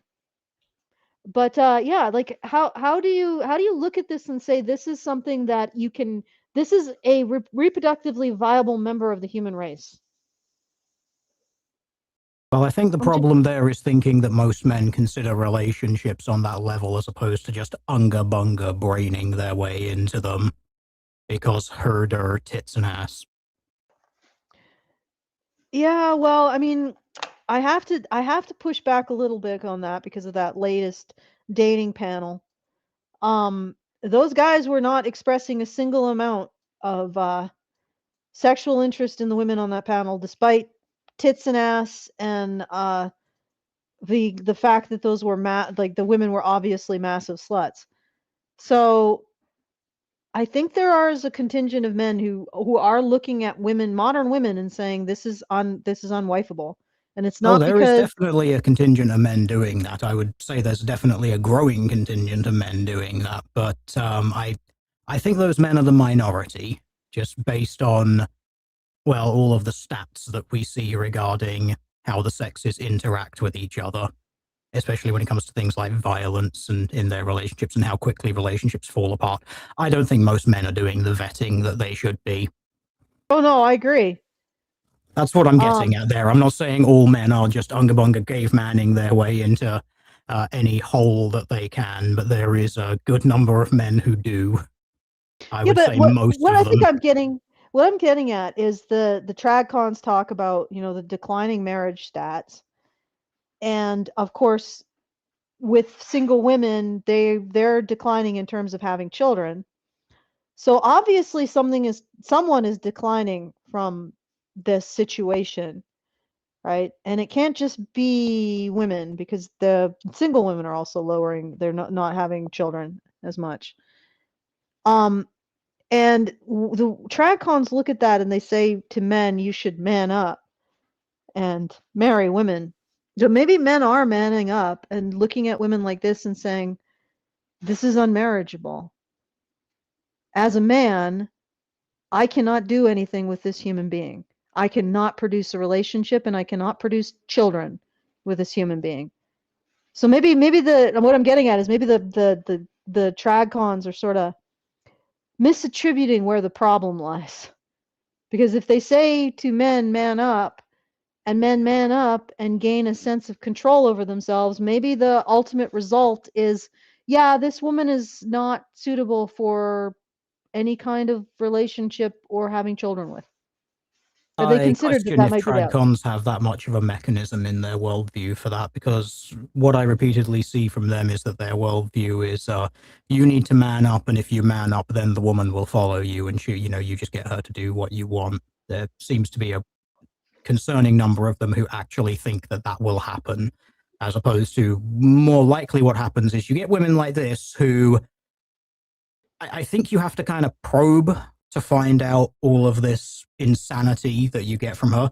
Because by all accounts, if you're not someone who is into the slightly more rarefied esoteric side of feminism that the panel here is, I don't think most guys would pick up on this. Even guys who are a lot more sort of on the red pill side of things, I think even a lot of them would find her to be sort of put together and interesting, and they might not pick up on it. So most normal guys, I think, wouldn't register to them until something insane happens, like they get divorced out of nowhere. Yeah. No, I agree. It's just that, again, there's so much decline in the actual formation of marriage. Somebody has to be declining it. Like somebody has to be not doing it anymore. And usually the trad-cons put it in the man isn't leading properly or not manning up. And I'm saying maybe they are. It's But the women. manning The up. problem is women. It's all women. 100% women. Yes. I'm going to blame women. I don't care. I know that there are men who need to improve themselves as well, but I don't care. I'm going to ignore them. It's women. I blame women. All women. Every single one of them. Allison, fix yourself. Yeah. Well, I hope to try. Okay, can we continue? I just like, how is Euripides so in tune with writing female characters, called a misogynist 2,500 years ago, and this is what we get from the 20th century? Don't worry, the next version I read was good though. But I was thinking about this, and if I was gonna write a version of Medea where Jason, like, we were more compassionate towards Jason, I think it would be interesting. I think you could definitely do it. This did not do it. This was not good. This guy just What? Why? Okay, do you not understand that he's basically taking the situation, the specific situation between Medea and Jason, and making it about all men? Right? Making it about the category man instead of this specific situation. And yeah, you could easily make Jason sympathetic. He's already sympathetic in the original. We have to remind ourselves that he didn't consent to any of this. Once you do, he's actually the most sympathetic character in the entire play. You just situate that in his mind.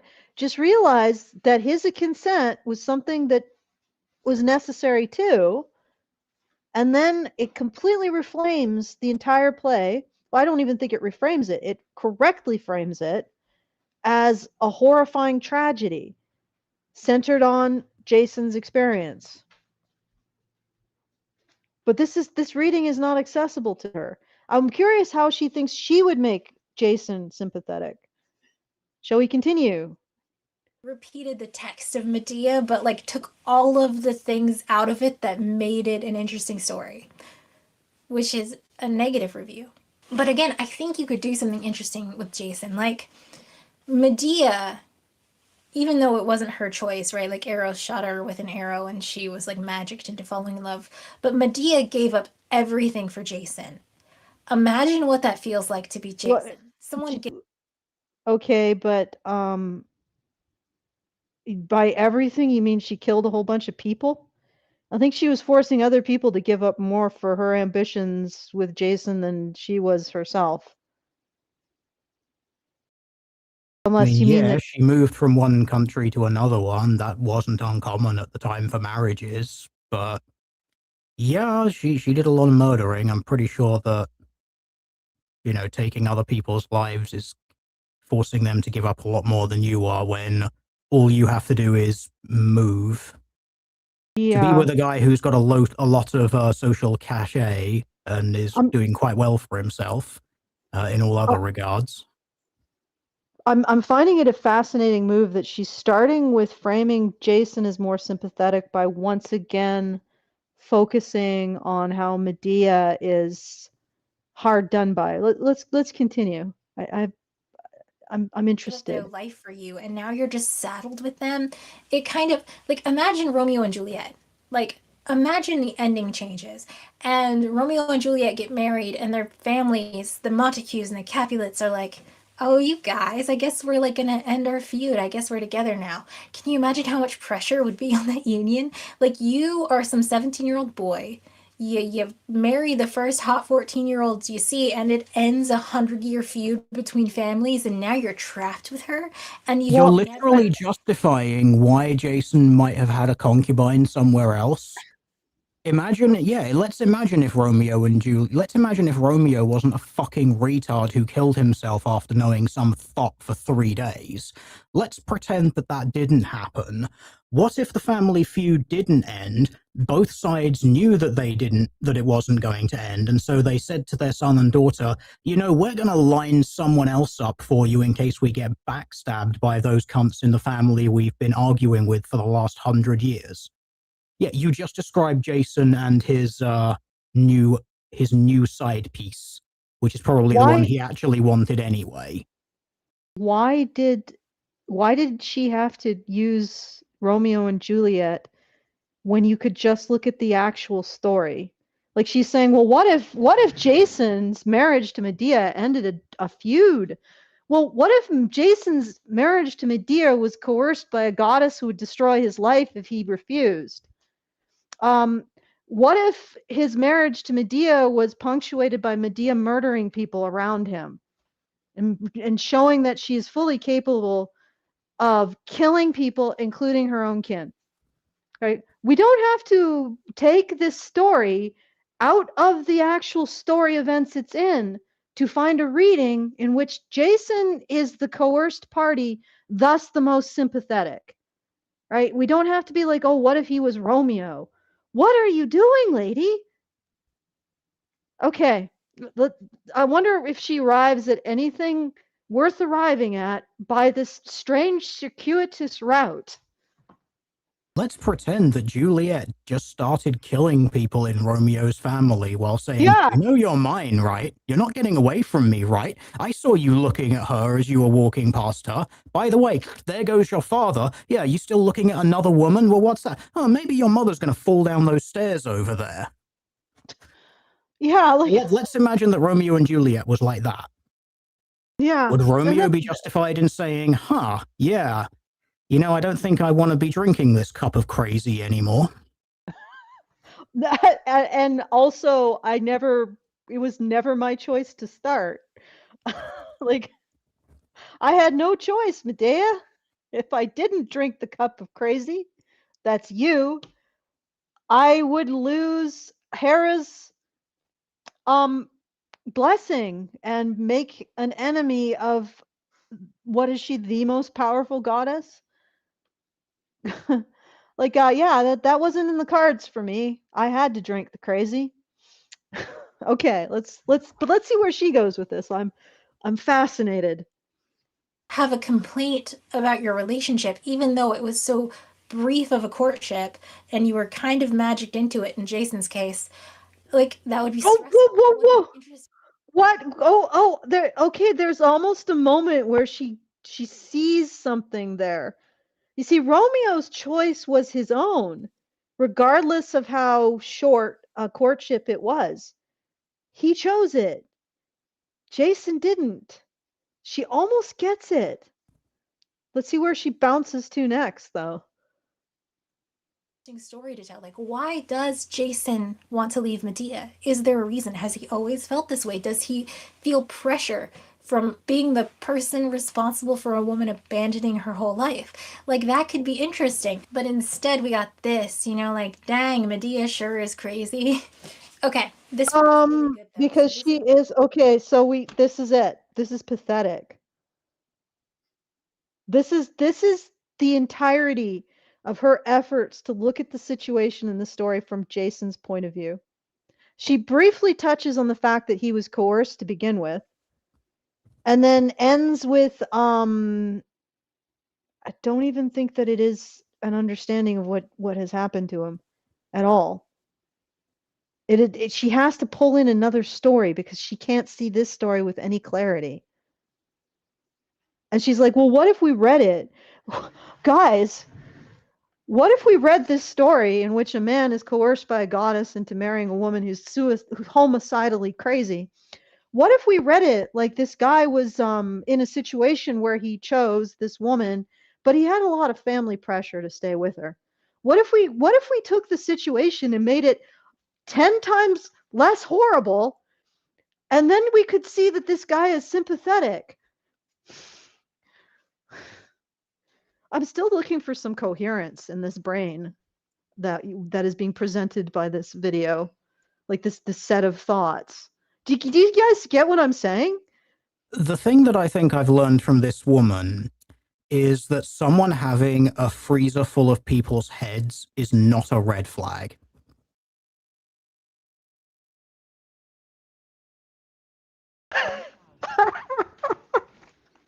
Yeah, you put it succinctly. Jason could be sympathetic if you put it in a situation. Like, how does that work? Like, if we made this less bad for Jason, then he becomes sympathetic. The problem is that she's not actually using any critical thinking about this story. Right? She's not actually thinking about it. She briefly touches on something that would, like, the doorway to some critical thinking about the story, when she says, well, Jason's sort of magically coerced. Bitch, he can't say no to the crazy, because then he gets goddess crazy instead of demigoddess crazy. Like, there's no out for this guy. And if you had any critical thinking, you could walk through that door and realize that you don't need to put it into some really strained analogy with Romeo and Juliet. You can just use the actual events that happened to this man to realize that, I hate to use the word victim, but it sort of applies here, that Jason has his own massive problems that are tragic. Right? You don't need to put him in another story to realize he's a sympathetic character. Okay, let us. Do you want to continue? Okay. I think I put my point out there. Yeah, I got a Rumble rant here. I'm going to read it out and then I'll keep going. Ty Preston gives us $1 and says, I just noticed that Four Eyes on screen here is completely ignoring the gods' involvement in all this. Jason gets treated like trash by feminists. Meanwhile, Hera gets away scot-free. Yeah, it's not about the gods anymore. The gods have already given their stamp of approval to Medea's actions, and that's all you need. So, all right, let's keep going. I'm just going to get in here and see if I can phrase this in a way that might be understood. So, my darling Miss Collier, this is a message to you. Let's imagine that in Medea, we have instead Jessica, and Jessica is married to Medea, and Medea kills his brother, marries Jessica. He continues killing. Like Jessica did not consent to marrying Medea. She was pressured into it for reasons of politics. Medea keeps murdering people in Jessica's family, and then Jessica finds a new beau somewhere else and is like, oh, actually, I would rather go and marry him because I'm not being forced into it. I actually might enjoy it. I must now extricate myself from Medea and his obvious psychopathic ways. You know what, Medea? I'm doing all of this for you. You know, I'm gonna give you all of this stuff when I go off to live somewhere else with my new man who I actually want to be with. I'm going to give you lots of money. I'm going to pay for you and your children. You can have this great life. And then Medea says, no, bitch, you're not getting away from me. You think you can take everything away from me. He kills both of her children and her new boyfriend. And then in your version of this, the gods descend and say, Medea, you are just an absolute giga Chad. Here's your chariot. Fly off into the sunset and live your best life. What do you think of Jessica, my darling Ms. Collier? Well, obviously, Jessica is the one who wronged and gaslit Medea. What was the name of Medea? Medea.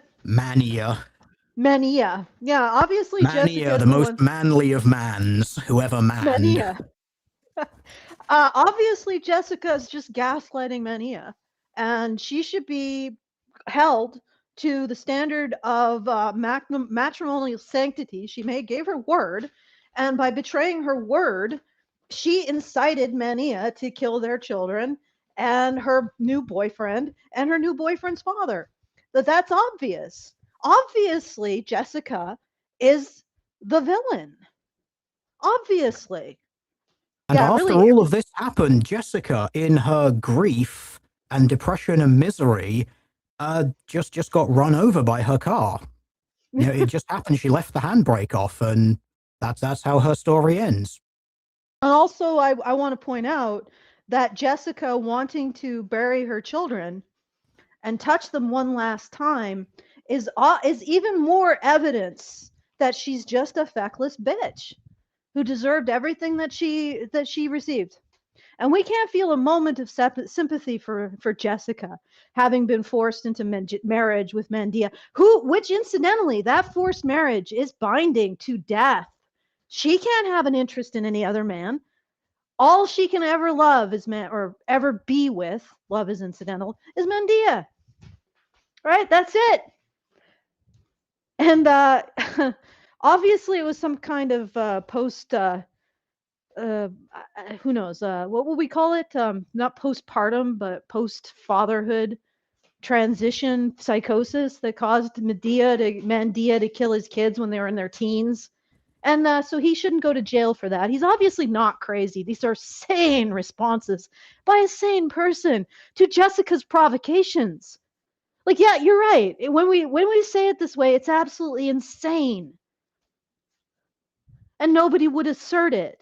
Not even the manosphere would step up and defend Medea in this circumstance. They might say if I think once they said, you know, like if Jessica does a TikTok about how Medea is tolerating her imploding his life, that they understand the motivation, not that it should not be punished, but it's a bit more understandable. Fine.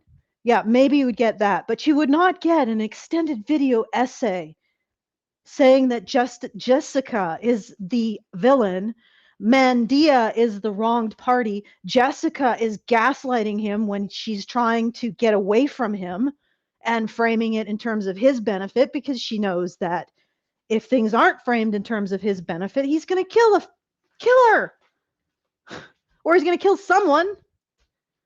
right? All of it reverses, and she's incapable of seeing that. And I think it is because of the relational web thinking. These people think in categories and they can't escape it. They don't understand this kind of because this is basically equality, right? You say, what would it happen if you switched the sexes? Would you still assert the same conclusions and the same beliefs? And the answer is no. That is an ethical construct. That is how you diagnose a bias. And she can't do that because she can't escape from thinking in terms of categories. Right? She even has to move the story out of the category of it even being Jason, or the story that it is, to even be able to understand any kind of sympathy for Jason. And even then it's really weak.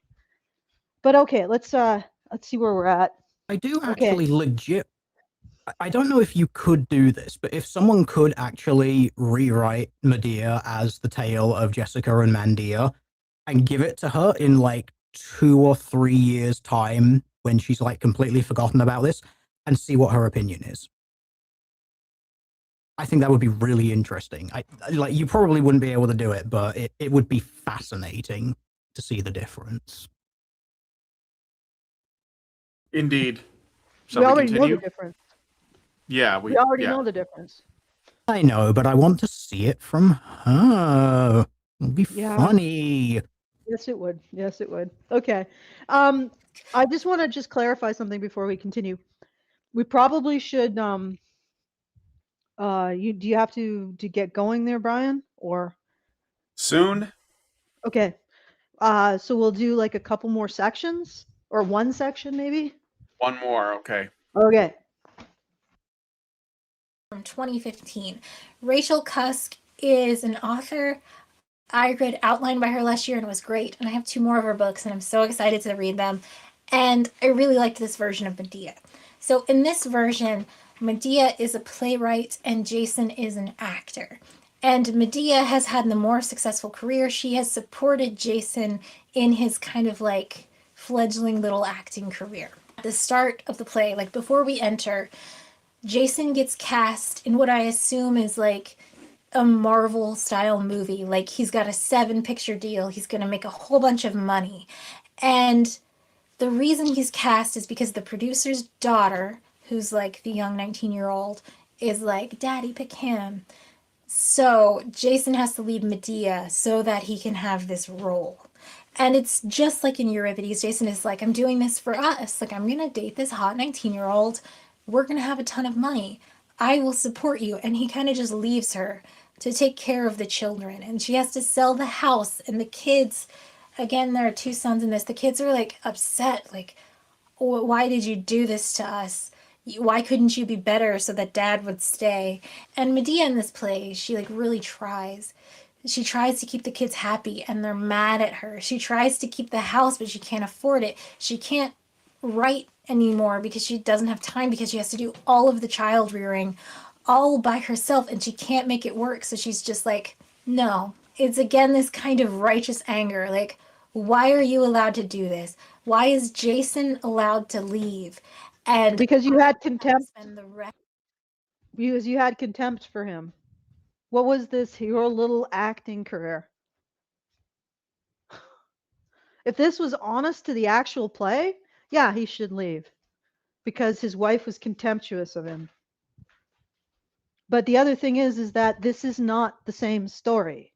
You can use the same names, but you are not telling the same story. Where is the coercion? Where is the fact that Jason has no choice?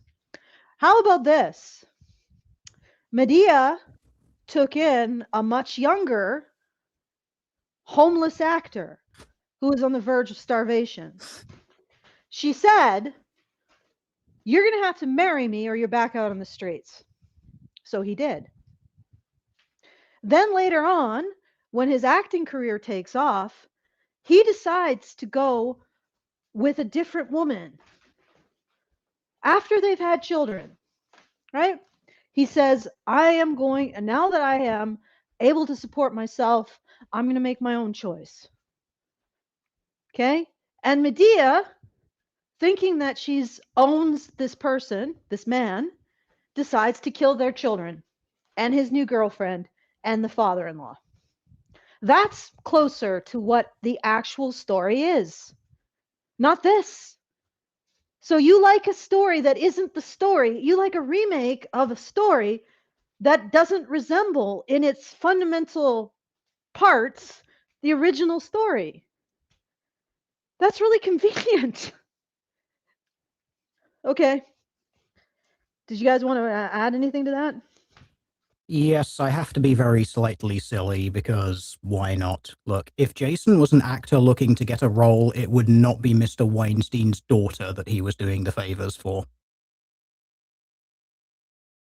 I see what you did there. All Oh right, my God. let's let her finish this, and then we'll wrap it up. It's kind of long-winded, but Rest of my life, like flailing. I have to spend the rest of my life caring for these children, dedicate myself to a family that this man abandoned, and I didn't make that choice. She says no.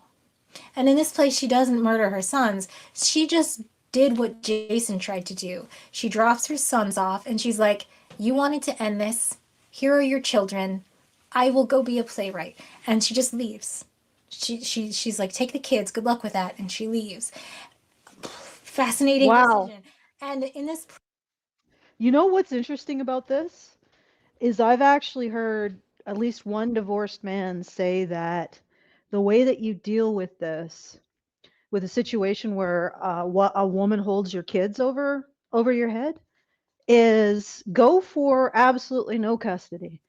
Make her take the entire burden on. And then when she comes back and says, I don't want this, because apparently they inevitably do, then you go for at least shared custody. Because now she's petitioning the court from a position of weakness. Now I know it's actually pretty cutthroat and strategic, but honestly it makes a lot of sense. And this guy, apparently that's what he got. He said to his wife, his ex-wife, you're taking the full, I'm not going for any custody, you take the whole thing. Right? She tried that for a few months. It broke her, and then she went back and she's like, okay, well, we'll have shared custody, at least. And he's like, bitch, I'm going for full. And got it. So this sounds like it might have been I'm listening to this woman say, the woman just drops the kids off with the father and abandons them, and she's like, oh, that really showed him. Are you realizing how many men would be like, yeah, that's exactly what I want, just leave, lady? In fact, a few of them even pay the woman to do this, or to at least not rock the boat when they just happen to luck onto full custody. Right? I don't know what world this woman is in, but it's not the world of men who are fighting for their children, or the world of men who are told by their lawyers not to fight for their children because there's no point. Yeah, the woman's got a gotcha, guys. She gave full custody to the father. Gotcha! Lord. Really? Okay, that's you know what? I shouldn't say anything. Yes, ladies, that's a gotcha. You all should do that. Every one of you. Give full custody to the father. It'll really be a burn for him. Okay, I just wanted to point that out because it's just ridiculous. Anyway. it ends with Jason calling Medea from the emergency room at a hospital, and the boys have attempted to take their own lives. And Medea is like, kind of sounds like a you issue. Like, she's just like, I told you they're your children. Interesting. So fucking interesting. What? Her sons commit. So her sons were like, remember in the original play, she killed her kids. In this one, they were driven to suicide by Jason. So they changed the story, apparently, or whatever. And she's like, yeah, it sounds like a you problem. She's just scorned woman. The story, I guess. Yeah, but yeah, also vindication, the story, and also not the story, the original story, not resembling the original story. But also, you're reading in that the children were driven to suicide by Jason. Maybe they were driven to suicide by being abandoned by their mother. And then she put cherry on the top. Her kids are in the hospital having attempted a suicide, and she's like, not my problem. And this is this feminist is saying, or this individual, this modern woman is saying, this is the story she likes. This is the story. This is the role model she wants. I don't know. Medea in this retelling is not a murderous psychopath. She just doesn't care about her children at all, I guess. This makes her so much better as a character. Apparently, I don't understand how she thinks this is better. And I've had you've taken someone. Okay, she's now not a murderous cunt, but she's literally just like. I don't even know how you could expect someone to not care at all about the fact that their children are trying to kill themselves and still be sympathetic. Yeah. It's like the children don't exist as their own creatures. They're just tokens in a power play. Like, and she has no idea what that says about the character that she's holding up as a role model, and thus what it says about her. And what that is, what that's signaling to other people, in particular, any man who might want a wife and children, about her, right?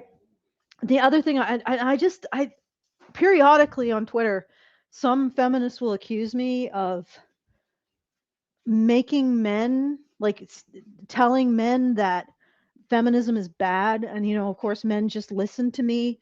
They don't have any critical thought in the matter. And I'm like, I'm not telling anyone feminism is bad. Stuff like this is telling everyone feminism is bad.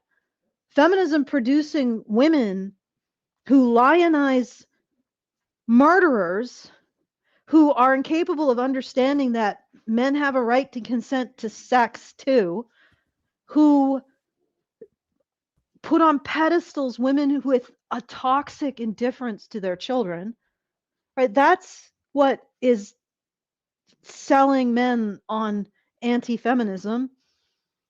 I'm just here saying, yeah, that's probably a really legitimate interpretation of what these women are saying. So it's just like, yeah, I see what you're saying, guys. These bitches be crazy. Anyway, did you guys want to add to that before the thing that will radicalize people against feminism the most is feminism itself. So many arguments that we make about feminism is not even an argument. It's literally just showing people what feminists have said and written. Yeah. This is why I quote from their textbooks so often. It's like, no, I'm not saying this. This is not my position. This is not my opinion. This is just what feminists have written in their own books about their own movement, about what they want to do. I'm not strawmanning it. I'm not lying about it. I'm not just making stuff up. Exactly. That is what they want. That's what they believe. And then that's why the next defense that has to be deployed is, well, you just read it wrong. You don't understand it. Like, yeah, okay, explain then. Explain like I'm 5 how this woman or this man or whatever, this feminist thing, when they say things like, yeah, no, did you know that woman is a class, man is a class, husband is a class, wife is a class, and patriarchy is men exploiting women through a Marxist lens.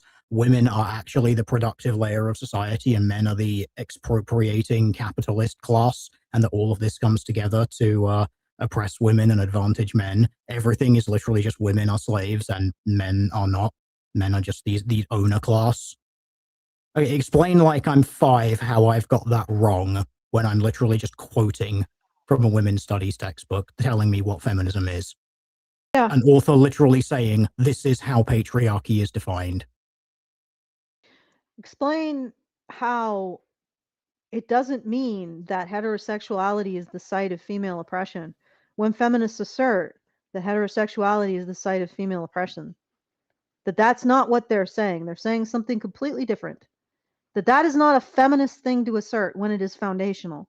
Or how about men use rape and beatings to uphold patriarchy against their own women too, like to their wives and daughters, etc. That yeah, that isn't actually feminism. And when you actually point it out, it's horrifying, because I guess people still have a sort of common sense about these things. And so I get these feminists who are like, I pointed out, and they're like, yeah, but that is true. And then other people are like, what? So they want to simultaneously say that that is not feminism, but also that it's true. That is true about society. So you can't criticize it. They're not saying it, right?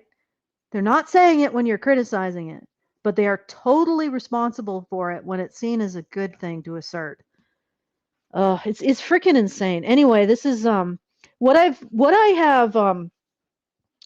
getting from this video is that we should take as our role models women who treat their children like tokens in a conflict, like pawns on a board. And that's a good thing. And also, if a man wants to leave his relationship and the woman doesn't like that, she should be free to kill their children without any condemnation. And also, this woman does not understand how to sympathize with men. She's structurally incapable of it. Either that or she just has a block when it comes to Jason. I heard someone shift. Do you guys want to talk? No, that was me moving. Sorry. Yeah, I was muted, but I do want to see, like, we can do this next time, but I do want to get into this chapter or this section that's called "Oops, I Did a Misandry," to see what her rationalization is. And again, this is not a feminist activist or academic. This is just a woman. This is important to note. This is like, I don't think this is an uncommon view held by women today. Well, it explains the medieval, or the medieval. Like, I was about to call it the medieval shift. I mean the millennial shift. Yeah. It is sort of medieval though. That millennial women don't understand that men have the right not to consent to sex with them. But anyway, we do have another super chow, I think. Did you read that? Really? Let me see. Yep. Then maybe I missed it. No, I read them all. There's one from yesterday, but it's directed at Mike. He's not here, so. Yeah, so you read the all. Great Endorse one that Angela Collier. Oh, I must have been like Medea illiterate. Yeah, doing some analysis during that time. Okay, well, Teal'dir, did you have anything you wanted to add to any of this? Nope. I am good. I'm just... Yeah, this woman, this sort of attitude is typical. You don't have to be a feminist to be a feminist. Most people in society are the small f feminists, borrow a phrase that I've heard Brian use a few times, but I think it's accurate. They're small f feminists. They've just been raised in the society in which feminism is everywhere. It is... zeitgeist. It is the cultural zeitgeist. You can't get away from it. Every single person on this panel was at some point a feminist. We were all raised in it. It was then just actually finding out more about it and having some sort of ability to think that made you realize, this is not a good idea. Yeah. Yeah. That's pretty much it. That's pretty much the arc. All right. So, if you want to send a message at any point while the show is offline, we'll probably address it next Friday. If you have any commentary on what we've been talking about, you can send that to feedthebadger.com/justthetip. That's feedthebadger.com/justthetip. If you want to support the show, that's feedthebadger.com/support. And if you want to join us in our Discord for more conversation and more analysis, because sometimes I post wrap-ups of these streams with additional analysis, you can do so at badgernation.online. All right, those are the things. Those are the options, and I'll hand it back to Brian. Okay, well, if you guys like this video, please hit like, subscribe if you're not already subscribed, hit the bell for notifications, leave us a comment, let us know what you guys think about what we talked about on the show today, and share the video because sharing is caring. thanks so much for coming on the show. Thanks to Teal Deer for taking some time to come hang out with us. And we'll see you guys in the next one. Have a good weekend, everybody. Men's rights activists are machines, dude. Okay? They are literal machines. They are talking point machines. They are impossible to fucking deal with, especially if you have like a couple dudes who have good memory on top of that too. Holy shit, you're fucked.